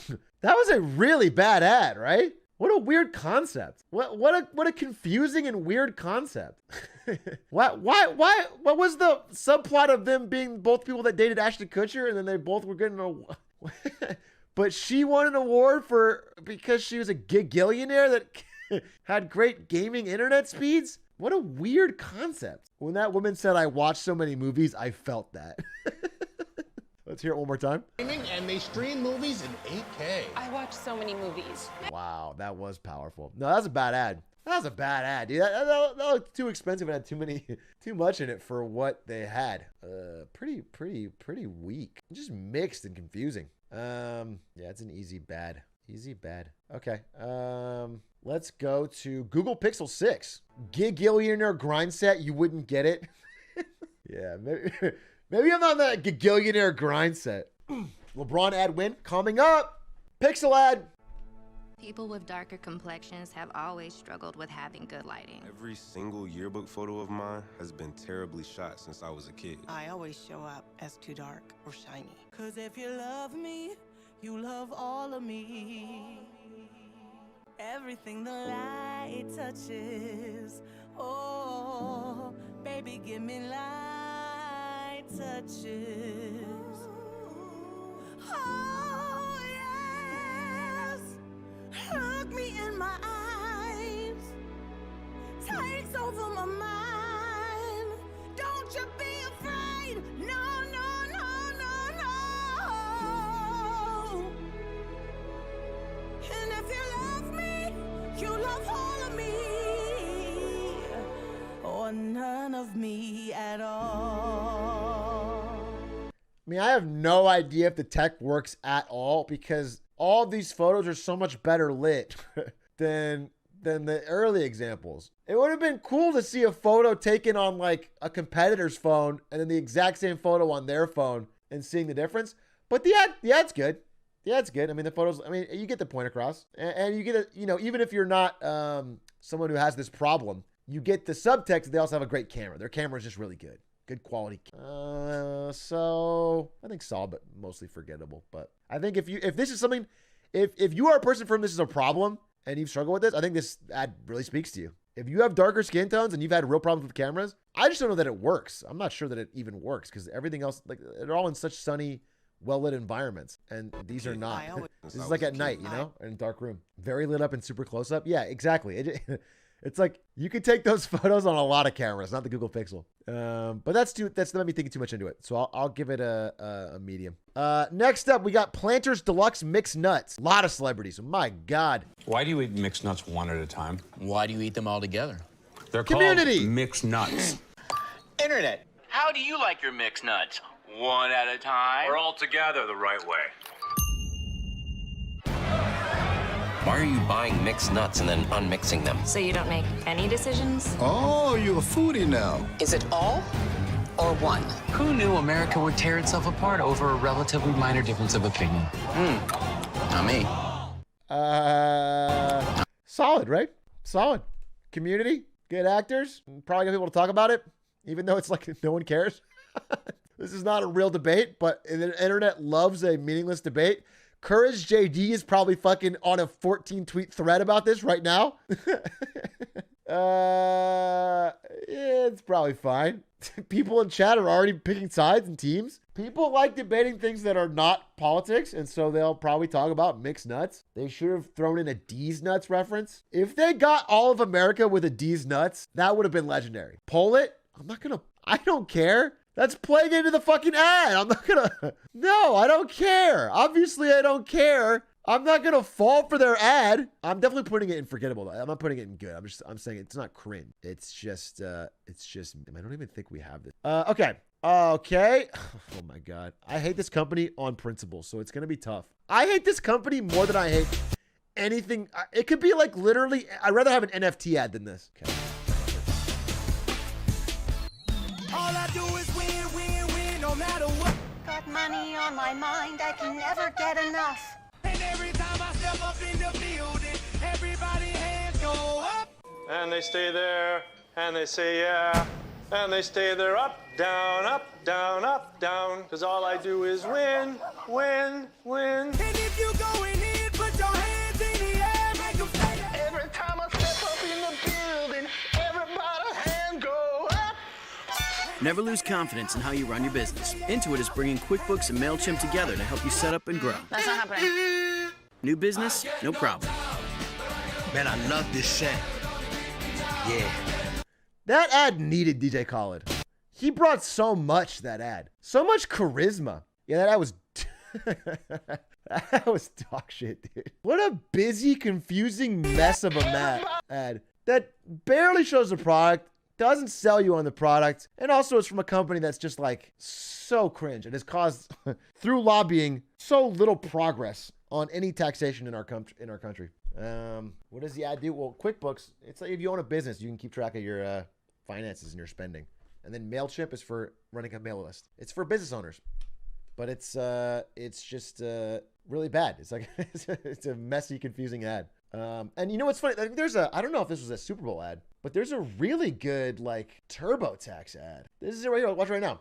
Not really good, but compare this ad, which has DJ Khaled, a bunch of random stuff, multiple different songs playing, and then this one. TurboTax Live matches you with a tax expert who is right. So you're a perfect match for a freelancer who just bought a home that's also her office? That's right. What if I actually have no idea how to freelance? What? I invest in crypto in my hometown of Gravity, Iowa. Then I'd say you're down to earth and help you report your gains and losses. What if I work in London, live in New York, shot a Super Bowl commercial in Los Angeles? Then I'd say congrats. I can sort that all out for you. Thank you kindly. What if I, What if I really am a freelancer who just bought a home? Then you can still hand your taxes off to me to get your maximum refund. Wow, you really are my perfect match. I hate Intuit either way. I just don't like them as a company. But I will say this ad was so much better. It's just so much clearer what problem they're solving. And people have this problem. It's a real problem, especially now. It's rising. People have a lot of different unique tax situations, and they are looking for an easy solution. And there's only really one good game in town at the scale of TurboTax. And so it's a pretty good ad. I think this ad is really solid, and the other ad was really terrible. And they're from the same company, which is crazy. I swear to God, I am not going to pull the nuts. And I just think it's so fucking annoying. I've never, ever, ever given into this ever in the history of my fucking life. And I won't now. And I will ban you. I don't care. And I find it so annoying. And I don't know why people come into my chat and do it. I hate spammers. I think spammers are so fucking cringe. I think they're cringe. They don't know when to end a joke. They fucking ran the same joke into the ground for fucking 40 minutes. It's insane. I can't stand them, dude. I can't stand them. It's the same fucking joke. All right, next one. I gotta get the next one. Okay. We got all these. We got all these. We got all these. We got all these. Irish Spring cleans up, and then we're gonna get to the ones I wanted to talk about. Oh wait, actually, yeah, we'll do Irish Spring. Irish Spring, 30 seconds. I didn't see this one.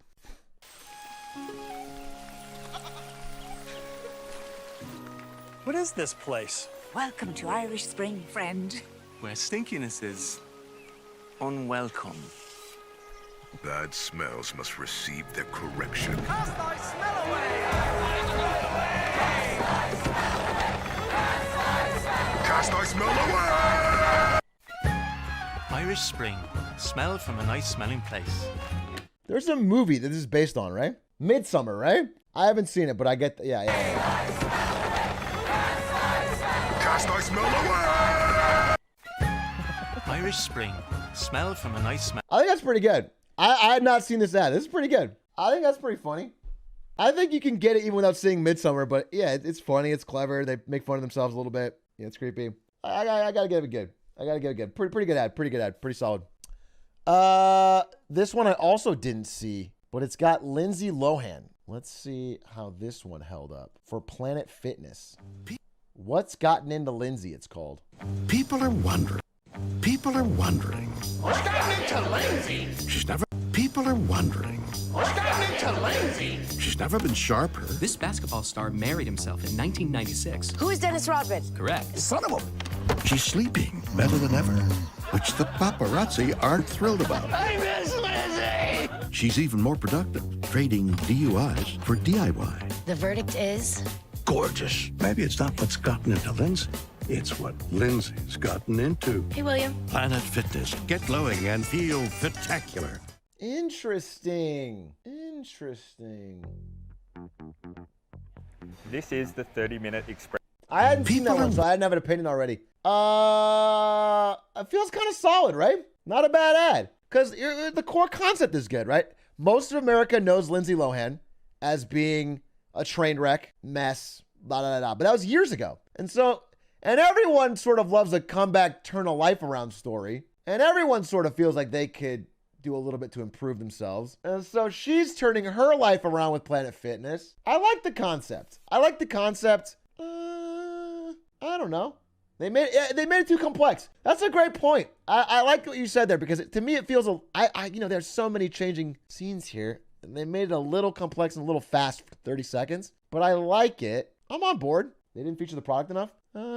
They featured it a decent amount here at the end. I would have liked it more, yeah. I think you could have cut out one more of these scenes and show her like literally getting fit. But they have two different scenes. It's not bad. The opening was kind of cringe. Like this part. People are wondering. What's gotten into Lindsay? That part put me off, and then like the concept got me back in. I don't know. Tough one for me. I think it's better. I think it's like a 6 or 7. It's advertised as a gym for everyone, right? It's a judgment-free zone, gym for everyone. Feels like a decent casting choice. Dennis Rodman carries. He's in it for like 0.3 seconds, but yeah, it seems funny, I guess. Okay, now we're getting down to the ones I wanted to talk about. We could have saved it for the very end, but let's start with probably the biggest story of the ads, and that is the Coinbase ad. Let's play the Coinbase ad. Here it is.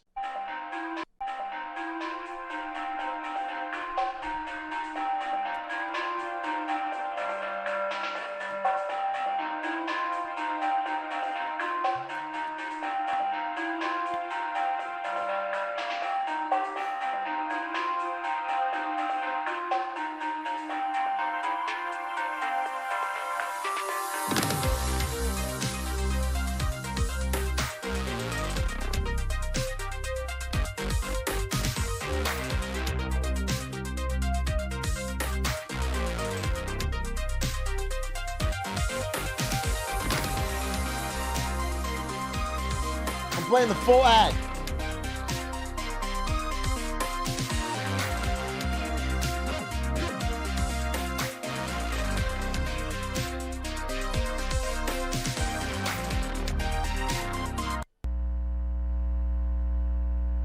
That's the full 60-second, $14 million ad, costing them tens of millions more because everyone that signed up, they gave $15 in Bitcoin. It was a very, very expensive and juiced ad buy. Satisfying hitting the corner at the I gotta say, couple things went wrong. Number one, their website went down immediately. So despite driving insane amount of traffic on the day, they didn't tell any story with the ad. So there's no recall later, you know? There's no recall later. I think the idea of the ad is actually quite brilliant. It's a really creative way, and it takes a lot of risk. It's tough to pitch his idea and get it approved and spend a lot of money to show a bouncing QR code for a full minute. The fact they did it made it stand out. It stood out. It was one of the most talked about ads. It was one of the highest rated ads. Coinbase installs jumped to number 2 on the App Store the night of, so it was demonstrably successful. I think it's a very good ad. I think they did not coordinate well with their tech team because having the website go down defeats a lot of the purpose. I think it really, really cuts into what they're doing. But people at parties were getting their phones out, scanning it, talking about it. It definitely broke up the noise. Again, you're competing with other amazing commercials with huge budgets and big celebrities. It's hard to win by picking a bigger celebrity and getting more celebrities and getting more colorful and more song and dance. It's hard to stand out from the pack. And this one stood out from the pack, which is the hardest thing to do. It's very distinct, very creative, very distinct. I have to give it big props. Having the site go down, give it lots of attention. Not as much as getting tens of millions of people to direct go to your website and use it. As likely to go back, but still a very clever ad. Very clever ad, and I think bold. It would have been better. It would have absolutely been better for the site to be up. And yeah, if they had done anything else, it would have been definitely worse than the FTX ad. That's a good point. That is a good point. You know, the FTX ad for the crypto ads was very good and well done, and had a great different scenes and story. It would have been tough to top that. So they went a completely different direction, and that's it worked really well. It was the most talked about ad. It was probably the most distinct ad. I have to give it high marks because it just worked. It worked. For the marketing team's job, they did a great job. They got people they drove direct traffic to the website in huge numbers. And they incentivized it with the Bitcoin giveaway, so everyone started to actually sign up. There's no shot I'm scanning a random QR code on the TV. Well, people did. You know what I'm saying? The fact that you didn't is not enough for me to say it wasn't good because a lot of people did. It was fun to scan it. Yeah, people did. A lot of people did. I mean, tons of people did in the chat. It should have been 3 mini ads throughout the night. I think the unbroken 1 minute of bouncing gives you time for be like, what is going on? You know, if you're on your phone or looking around or getting wings or walking around or whatever, you might not notice it, but the 1 minute, and it gives you time to scan it as well. I think they did the right play. Buying $14 million of ad time to show that is bold. And it made it stand out. It made it pretty good. So I'm going to give that high marks. I'm going to give that top tier. We're going to put that in actually great. And I think it was. I think it's one of those memorable ads of the Super Bowl. And the one people will talk about most likely. I think if we get to next year, a lot of these will be forgotten. This one probably won't. And you know what? Both the crypto ads were so much better than the Matt Damon one that I'm like, I'm happy for him. All right, E-Trade, off the grid. This one was rated highly by users, which means I am not in the target market because I thought it was terrible. So I'm gonna just tell you up front, I thought this was really bad, but users rated this really highly. So I'm interested if it was. They found me. Nice suits. You guys blend right in. The world needs you back. I'm retired, Greg. You know this. People have their money just sitting around doing nothing. That's bad. They shouldn't do that. They're getting crushed by inflation. Well, I feel for them. They're taking financial advice from memes. I'll get my onesies. Good to have you back, old friend. Yeah, eyes on the road, Benny. Welcome to a new chapter in investing. E-Trade, now from Morgan Stanley. Yes, of course I remember the E-Trade baby from when I was a kid, and I know that boomers like the E-Trade baby. The whole concept of E-Trade seems so dated. You can trade online with anyone now. It's not, E-Trade is no longer a unique, and so the baby is, I don't know, it's tough for me to say. Comments are turned off, so I would love to read the comments. It's on trending. I don't know. It was just surprisingly highly rated by actual viewers. Sorry, 72 hours? 72 hours? It's my thumbnail. So I don't know. I guess I'll give it high of forgettable. All right, we're down to the last few ads that I have on this list. Last year, Budweiser sat out the Super Bowl. They could not find a way to make what they were doing appealing in the environment of the last year's Super Bowl. They didn't know how to tackle it. This year, they are back. Took a year off. What did they come back with? For Budweiser, one of the longest and most storied Super Bowl brands, what did they come back with?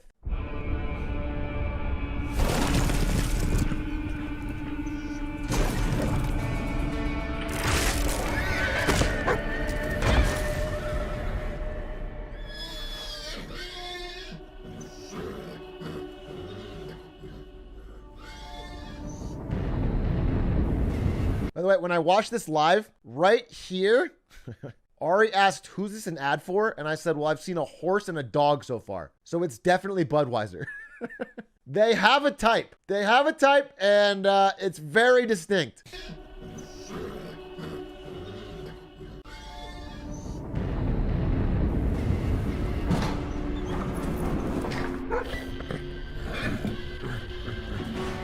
Poor horse.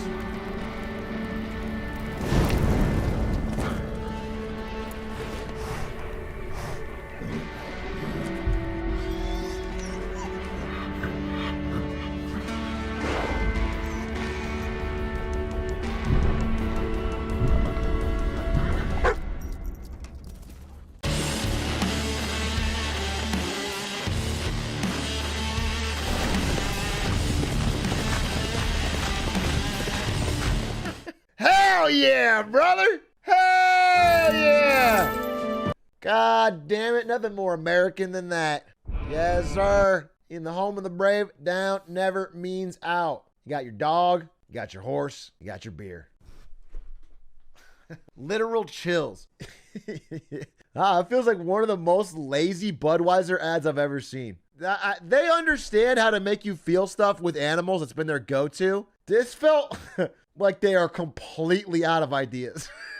It was so basic. Horse hurts leg, then gets back up again.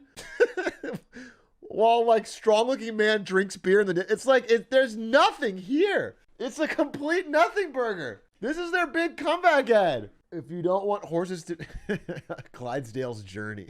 Oh man, I don't know. Beautiful even brought a tear. Bud always does it right every time. Dude, I feel like some of these have got to be plants. Welcome back, Clydesdales. You've been missed. Budweiser, once again, you hit this out of the park. Or should I say touchdown? People type like this? I'm so happy to see a Clydesdale again for this and own this while I watch the game. I don't give a care about football. Thank you, Budweiser. Many blessings for you all. Bro, these gotta be bots. It's so tough to say. Totally share all over social media worthy. I joined everyone else in saying, so glad the Clydesdales are back. Damn, I disagree. I just disagree.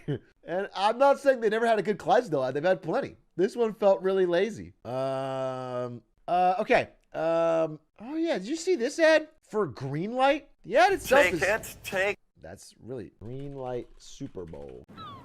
Do you guys know what Greenlight is? I'll tell you in a second. I get seasick, but I'll take it. I make smart money decisions. I'll take it. Gorgeous. I'll take it. Hi. I'll take it. I'll take it. I'll take it. I'll take it. Yeah, I'll take it. Take it. What do you mean I'm broke? How is it even possible? And that's why Mom and I use Greenlight to teach you about money. Greenlight. Learn to earn, save, and invest together. This ad kind of obfuscates what the product actually is. It's a children investing app. It's an ad for kids to get hooked on finance. It's an investment app for children, for grade schoolers to start them early. Yeah. They sort of obfuscate it here in this commercial by making it about parents teaching kids, but really it's just about kids on their phones getting into investing, which is kind of crazy. That's their whole business model, is like getting growth on kids investing money on the app. It's if your child isn't accumulating wealth, you better get rid of them. Like, children shouldn't be investors. Is that crazy to say? Children shouldn't be able to like buy stock. I don't know. It's odd. It's an odd. You buy candy, I buy crypto. That's my audience at the lunch table, dude. That's my audience at the lunch. That's badass. Keep up the grind set, kings and queens. That is more dystopian than the Meta ad. I don't know if it's that bad, but it's just a weird product. The financialization of everything is crazy. There's a lot to not like about the ad, about the company, and then the ad itself was fine. Oh, hello. To make Hellman's wants to Kanye's bad day worse, while he was at the Super Bowl, Pete Davidson was in an ad. Hellman's wants to tackle food waste, so naturally, they hired this legend. Don't toss that. You can make grilled cheese with that bread. Not on my watch. You can make potato salad. Grandma! Don't throw away that spinach! Make a frittata.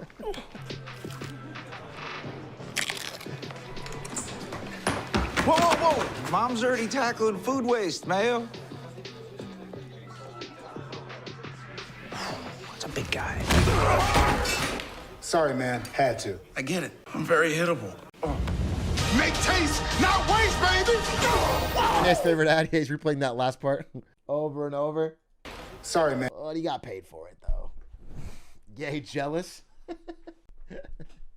Madge Skeet.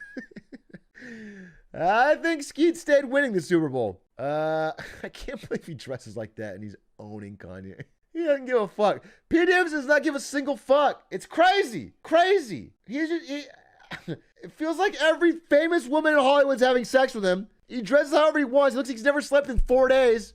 All the time. And he's just owning Kanye West. It's insane. Kanye NFT'd this ad. I have no idea what that means. Pretty good ad, though. Funny, too. All right. Talk about we did that. I wanted to play this one. That's I'm gonna skip the really boring ones and just do. To be clear, this was a good ad to me. I think as far as picking a spokesman to look good for your ad, to be someone you like kind of want to imitate, they did a great job with Idris Elba. To be clear, we have never been accused of being flashy, sexy, or lit. May I? We're definitely not lit. I mean, seriously, we named ourselves Booking.com, which is kind of lit if we're talking literal. But it's who we are. We're good at helping you book travel. Like, amazingly good. And kind of bleep at naming. Booking.com, Booking.yeah. There's a longer one. Okay, we could say more things, but I think we get the general gist. I thought it was just simple and good. I thought Idris Elba was a good spokesperson. To be clear, we have never been accused of being flat. And they just showed a bunch of locales, and you can travel with it. But Idris Elba was a cool, iconic person. Most Super Bowls boomers going to travel. It was good. He's a good-looking dude. I'm not saying it's iconic. It's definitely not my top two, or not my top 2 tiers, but I think it was like top of forgettables. Let's see what I want to say. There's that one. Amazon we talked about. We did this one. What is this Kia robot dog Super Bowl? I always wear it with robots. Kia's robot dog. Oh, Sopranos ad for sure, yeah. What did someone had a good comment. Theft is fun. He stole the dog. Wait, did the dog belong to somebody? Rewind. Oh my God, this dog is for sale for $300 and he didn't pay. Theft! They're glorifying $300 theft on live TV. Free dog with car. It's kind of based, actually. I know this ad is playing with my emotions, but goddamn, the robot dog is cute. Well, they make the eyes big. That's kind of the trick. Yeah. Pretty weak ad for the Kia electric vehicle. It's a cute ad for robot dogs if they were real. I would buy one. It's a pretty cute ad for robot dogs. I gotta be honest. If they sold one for $300, they were this cute, I'd buy it. I think for Kia electric vehicles, I don't think that I am any knowledge as to why Kia is better at electric vehicles than anyone else. But the dog was cute. Mike Myers returns as Dr. Evil in a General Motors ad. Speaking of cars. Ladies and gentlemen, our takeover of General Motors is complete. Dr. Evil, we can now use GM's Ultium platform to power our whole operation. Now we can reduce tailpipe emissions. I'm sorry. Am I no longer Dr. Evil? I'm Dr. Good now? I didn't get the meme out. Climate change is arguably the #1 threat to the world now. Dr. Evil, you are now the #2 threat to the world. I refuse to be number two. We have to help the planet. Oh, please, cheer for my son. Your son? I shall name him Baby Me. No, his name is Kyle. Ow! You must help save the world first. Then you can take over that world. Okay, Frau, how about you let me do the business, all right? Hold on, I've got it. I will help save the world first, then take over the world. She literally just said that. Scott, you just don't get it, do you? What? What don't I get? You don't get it. Oh, we're right back. And you're never gonna get it. You can't draw me into these little... You act like a child. Here it is. You don't get I it. am an adult. You can't push my buttons anymore. We'll reduce our carbon footprint. Whatever. Okay, let's go. We're going all electric. Everybody in! Not you, Scott. One day you're gonna run the company, baby me.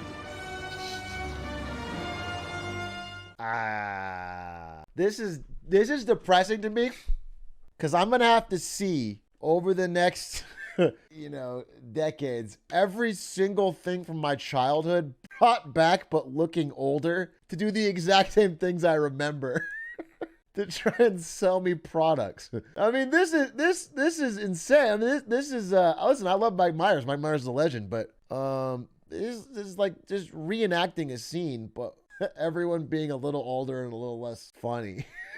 And it's for selling GM vehicles. It's just kind of bad and nothing even new about it. I don't even need to take on it. Yeah, I don't know. I mean, listen, I like Austin Powers. I don't think I needed this. I can just watch Austin Powers again, which is great. I gotta say, this is pretty cringe. No disrespect, but to me, it's cringe. And also just like way too long on the bit.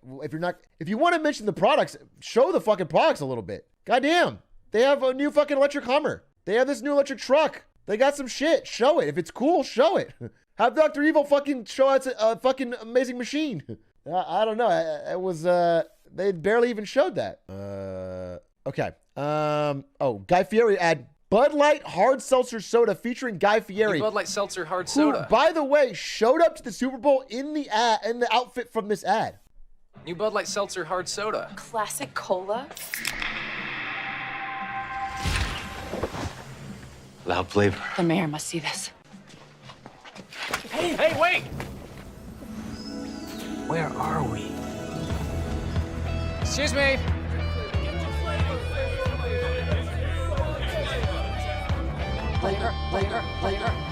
Flavorsome.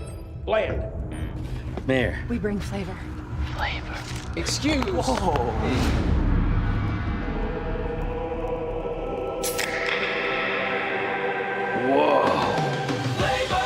Citizens, there's a new flavor in town. I declare Bud Light Seltzer Hard Soda the loudest flavors ever.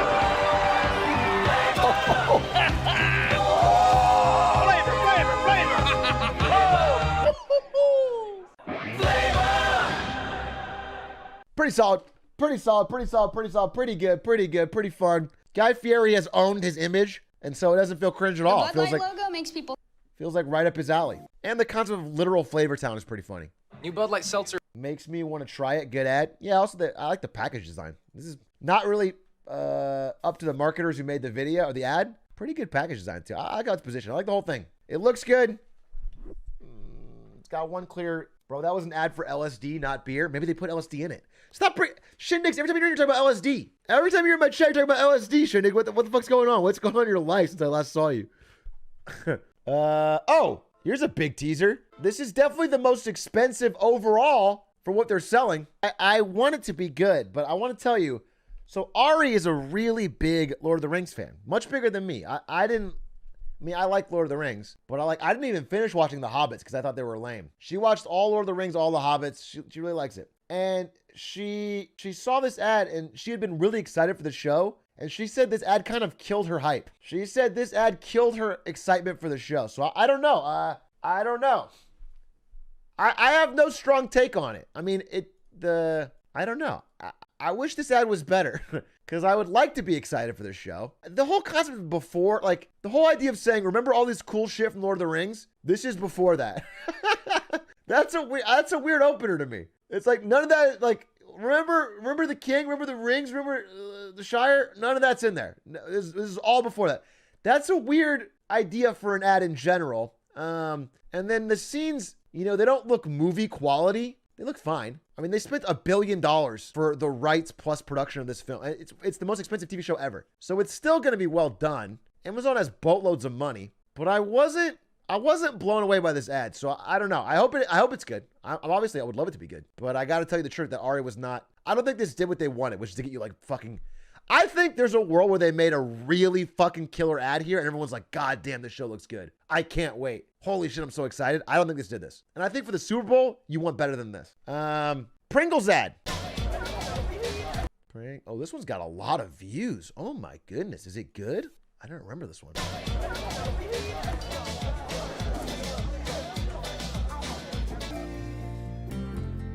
Needed a friend, and I feel now. I guess I'll be with you till the end. Hey, that's pretty good. I like when they have a simple concept told well. My God, it feels like a breath of fresh air after watching an ad where their fucking scene changes every 3 seconds. They try to fit 19 jokes, 14 celebrities. You know, this was just simple. It's a simple, funny idea. Pringles cans are easy to get your hand stuck in. That's kind of iconic to them. Yeah, it's a good commercial. In my mind, it's the first time I've seen it. I missed it during the day. That's a simple and good ad, and I'm impressed when they can just fucking have the balls to be simple. I think marketers panic. They choke. It's the Super Bowl, and they put a lot of money on it, so they're like, this has to be good. This needs to get a lot of shares and views. And they throw in more and more celebrities and more like jokes, and it gets fucking so easy to tune out. And I think this one didn't do that, which shows a little bit of restraint. So I got to give it a higher rating. And it's also got tons of views. Probably more views than almost all the previous ones we've watched combined. To be honest, it's an extremely stupid commercial, but it's also well executed, memorable, and you know exactly what's being advertised. It's also quite funny and somewhat sweet. Yeah, it's sort of what I feel. Yeah, interesting. 72 hours? 72 hours? Wait, what? 72 hours?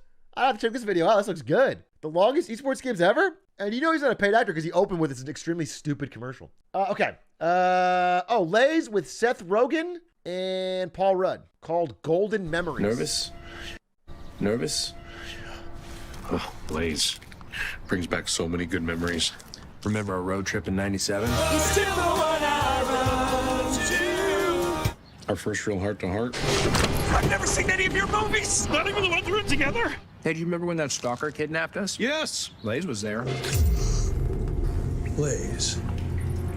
Do you have barbecue or cheddar jalapeno? Ooh. Oh, remember when we stumbled into that turf war? Remember when you bought your first house? Hi, I'm Seth. Those were good times. They were golden. Seth, do you? I do. And Janet, do you? That's a yes. I love this lady. Best day of my life. Little meh, little busy, little meh, but fine. The chips look good. I kind of want some chips, I'll be honest with you. I like the satisfying. I feel like if you're selling potato chips, you could literally just have one of these actors, maybe just Paul Rudd, look into camera, eat it, and have a satisfying crunch. Just do that. Just 30 seconds of him opening a bag, looking direct to camera. That would be great. I'd be interested in that. Cut to the chase. Google we covered, cable we covered, Toyota we covered, Click Up. Oh, Uber Eats. We got. This is actually our Uber Eats. We're going to talk about. This is a very interesting one to talk about, and I would like everyone to watch it and give your honest thoughts. If it was delivered with Uber Eats, does that mean I can eat it? It says eat. It's a diaper. This tastes bad. Ooh. And thanks to Uber Eats, we don't even know what food is anymore. This isn't food. We can't eat any of this. Why, Uber Eats? That bag's a liar. Yeah, I just got so excited. So you guys have some interesting thoughts here. I thought this was awful when I saw it. I mean, I thought it was such a own goal. For a company called Uber Eats, all about tasty delivered food, to show people eating diapers and kitty litter is disgusting. It makes you physically recoil, and you don't want that association in your brain at all. I thought it was really bad, but I want to say, again, I read a lot about differing opinions. And in one of the studies I saw, they said it was definitely one of the best for brand recall. People that watched this ad were very certain the entire time through of what they were watching it for. They knew Uber Eats. They knew it was for Uber Eats. They remembered it as being an Uber Eats ad. But they also mentioned in the same study that the kitty litter part consumers found off-putting and disgusting. So I don't know. It's tough for me to even give it any props, but I guess there is some upside. And they are showing a new part of the product, which is that you can use Uber Eats to deliver non-food items like kitty litter and prop food. Do not eat kitty litter. Bro, if you were the kind of person that would see a commercial and go, oh yeah, I'm gonna eat some kitty litter now, this is not gonna stop you. Oh, it was just prop food? Oh, I guess I won't. Thanks for the gifties, by the way. Who that says, why they gotta make the brother eat shit? Well, I don't know. They had this lady eat a diaper. I think it's equal opportunity disgusting. And then, Gwyneth Paltrow eating her vagina-scented candle somewhere in here.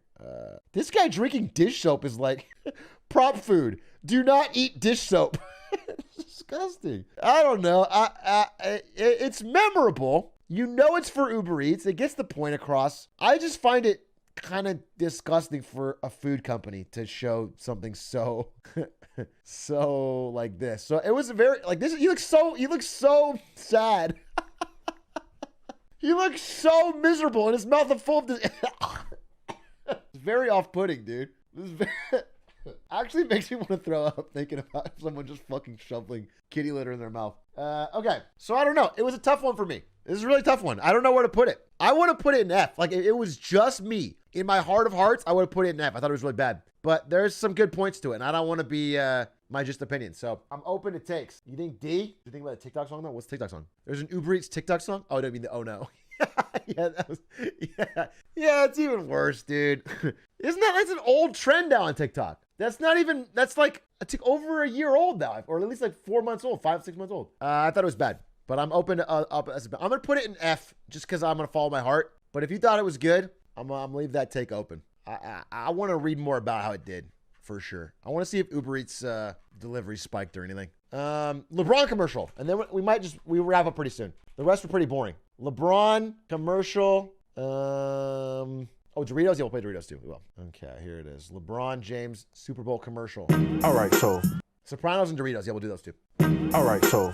Going to the. Bro, I hate Crypto.com's ad strategy. This is the same thing as the Matt Damon ad where he's like, and people went to the moon, and people sailed uncharted waters, and you can buy Dogecoin. Like, it's not, what the fuck are you talking about? They're just doing unrelated bold things. It's just really pretentious. How does this affect LeBron's legacy? Listen, the ad itself is fine for, a movie about LeBron's life. Maybe Nike, because he signed with Nike early, right? That could be an interesting take on it. Like, Nike has those excellent, Gatorade, I'm sorry. Gatorade has those all-time great ads where Michael Jordan plays his younger self. Those are my favorite ads ever. But I think this ad being for crypto just feels odd. I think there's some memes about it. Let's see. If Russell Westbrook ever calls you, hang up. All the different LeBron talking to his younger self memes with advice are pretty good. The memes are good. I think the crypto part, pretty nonsensical. I got deleted. Remind J.R. Smith of the score. It's a good one. Is there any non-electric vehicle at the Super Bowl? I actually think every advertised vehicle was electric. That's kind of an interesting first time. That's got to be the first time ever. The first ever all-electric Chevy Silverado. A whole new truck for a whole new generation.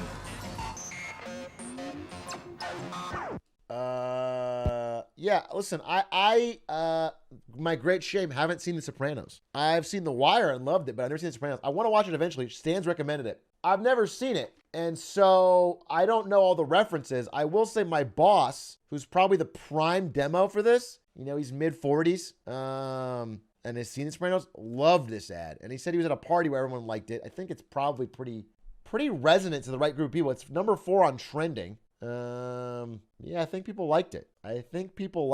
But I can't speak to it. But it feels authentic to the fans. Ugly car, good ad. Didn't look that ugly. Toyota Tundra ad. Oh, there was a Tundra ad? All right, then everybody wasn't all electric. It would have been kind of cool if it was the first all electric Super Bowl. Connects to younger viewers because of Donkey. Does it really? Donkey viewers are losing it over that? I mean, the song is funny, but I don't think it's... If they dropped one Gabagool, that would have done it. All right, is there any more good ones we really have to see? Because I don't want to watch just to watch on the rest of them if they're not. Was there any ones we missed? Oh, yeah, Boston Dynamics. Yeah. Okay. This is Sam Adams, right? Whew. Long day, huh? Happy hour. Thank you. You want a Sam Adams? Hello. Your cousin. From Boston. Wicked hazy. Wicked tropical. Wicked double. That's it. You guys know how to party.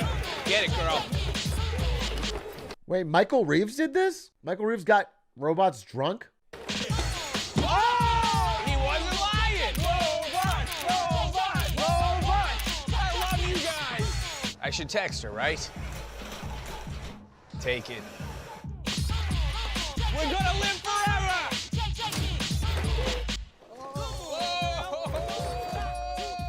Call security. That is security. This is the best night of my life. Oh, party foul! Fine, right? Fine.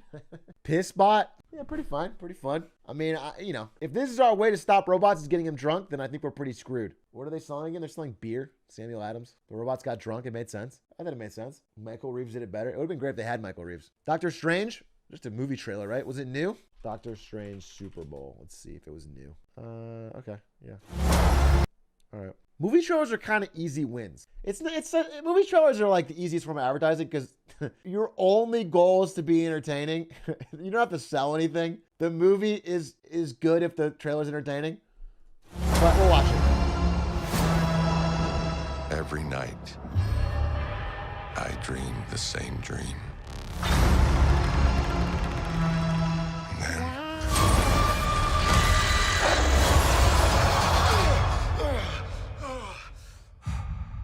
The nightmare begins.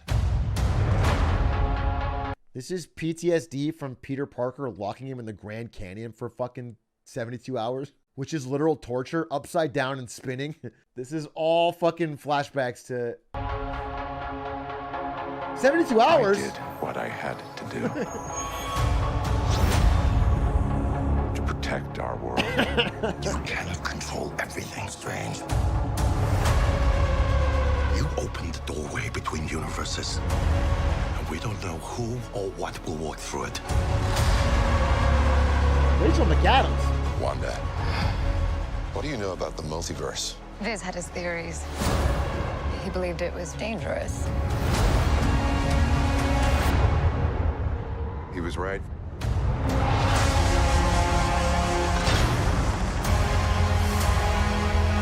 I'm sorry, Stephen. Your desecration of reality will not go unpunished.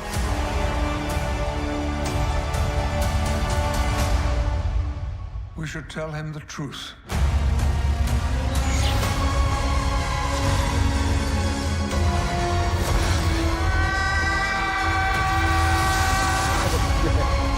They cubed up his face. Things just got out of hand. Oh, shit! Evil Ray moment. You break the rules. Look out! You become a hero. I do it, I become the enemy.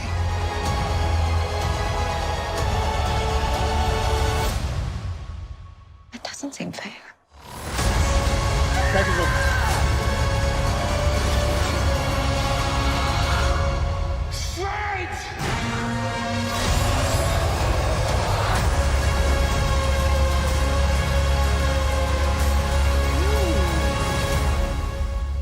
Looks pretty good. Pretty good. Looks pretty solid. It's just so easy with movie trailers though. Because again, also, for an ad, right? You spend $6 million, $7 million on the slot. then you have to spend tens of millions on the ad to make it look good and get celebrities or whatever. But for a movie, they've already spent $150 million on, you know, top tier celebrities, top tier CGI, all that stuff. So all they have to do is cut that in and it looks already way better than anything an ad's going to be able to do. I am a little worried about this metaverse stuff. I feel like Marvel has now like 6 different movies and TV shows delving into the concept of the metaverse. They're all going off into multiple branch realities, but supposedly they're all tied in by what's going on in the Loki show. But it doesn't know that it really make like metaverse.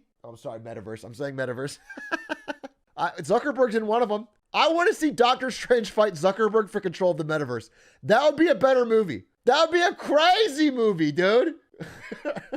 He kicks him into a giant fucking vat or a black hole. Unfriended. That would be fucking fire. Someone should pay me, dude. Someone should fucking pay me. All right. What is there any others you guys wanted to see? I think I covered the ones I wanted to talk about, so I'm just trying to see if there's any other. I mean, WeatherTech had a pretty boring one. WeatherTech is there for every year. Did you know that WeatherTech has been at the last 8 Super Bowls? And every time I see them, I'm like, wow, WeatherTech bought a Super Bowl commercial? Oh, we can watch Moon Knight. I can't tell the difference between my waking life and dreams. Day and night. It must be very difficult. Damn, I can't believe Cuddy and Pete Davidson also got Super Bowl commercials. Voices in my mind, in your head. This is Kanye's worst day. There's chaos in you. Embrace it.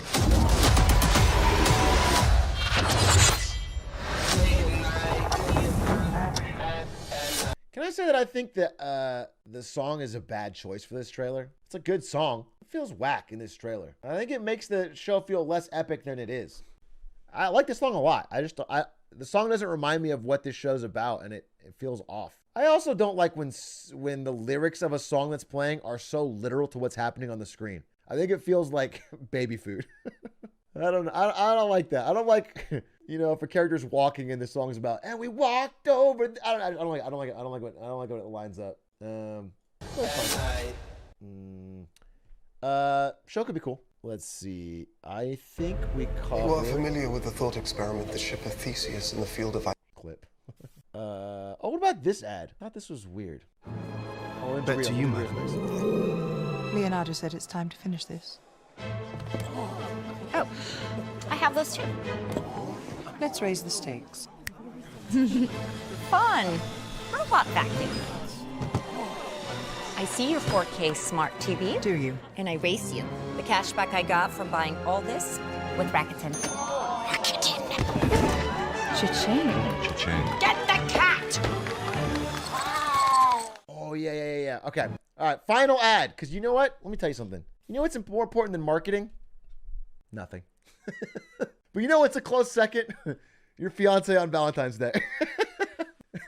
So I'm gonna watch Doritos, and then I'm gonna go spend some time with my fiance on Valentine's Day. No. We already spent some time together, absolutely. And I got her flowers, and we did. I told her I had to do Marketing Monday today, and Marketing Monday should end at 11, and it's a little bit past. So let's say, all right, here it is. Final commercial of the night. I hope it's a winner. I hope it really makes us love it.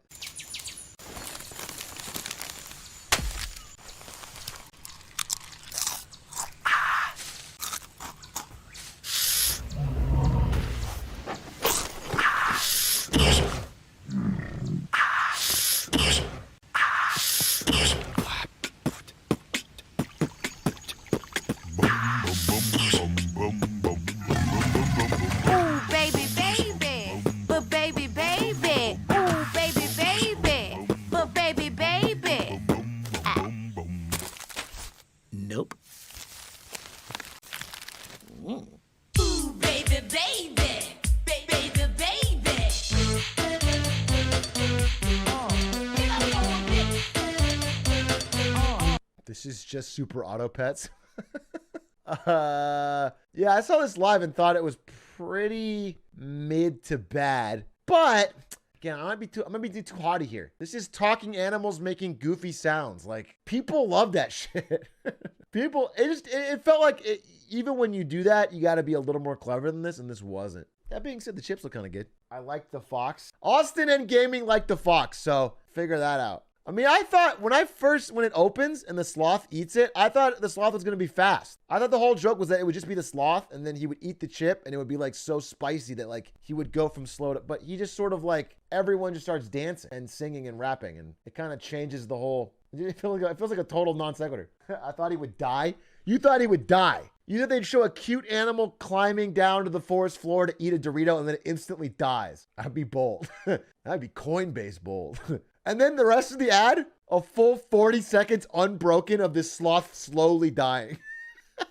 Final gasp for breath. A little drool out of its mouth. Fades to black. That's a fire ad. Holy shit.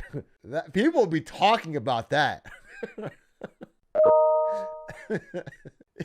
Do not feed to animals. Final line. Oh, that's interesting. You might have just saved it. You might have saved the Super Bowl with that. Anyway. With that, that is our review on Super Bowl ads. And this year, I will publish my tier list. I'll rank them all from what we did today and publish my tier list. Let me know your thoughts. Drop in the Discord. Let me know what your favorite ads were or what you ranked. But thanks for watching. I'm going to go out by Valentine's Day. A little late. Overall, though, I'm going to say, overall ranking of the year, pretty mid. A few standouts, but no iconic commercials this year. There wasn't one, maybe other than Coinbase, that I think will stand the test of time. Overall, pretty mid, but it was fun to watch. And I like seeing the attempts. Back tomorrow with some more content. In fact, I think this is the week we are beginning world record attempts. If you want to see the clown regain the crown, start watching, baby. World record attempts at Hitman are coming back. And then once that's done, diving full on into Sifu and Elden Ring. Appreciate you watching. Hope you have a great night. And I'll see you when I see you. I'm going to raid somebody, though. Let's raid someone. Who's live? Who's live? Let's raid Clint Stevens? Let's rate Clint. Everyone go say hi to Clint. Bro, imagine if Clint Stevens, who hasn't streamed for 4, 5 months, 6 months, was in a Super Bowl commercial. Oh, he's playing Inscription? Oh, please check him out. If we just didn't see him for a few months and he just showed up in a Super Bowl commercial. Have a great day. Peace. Bye.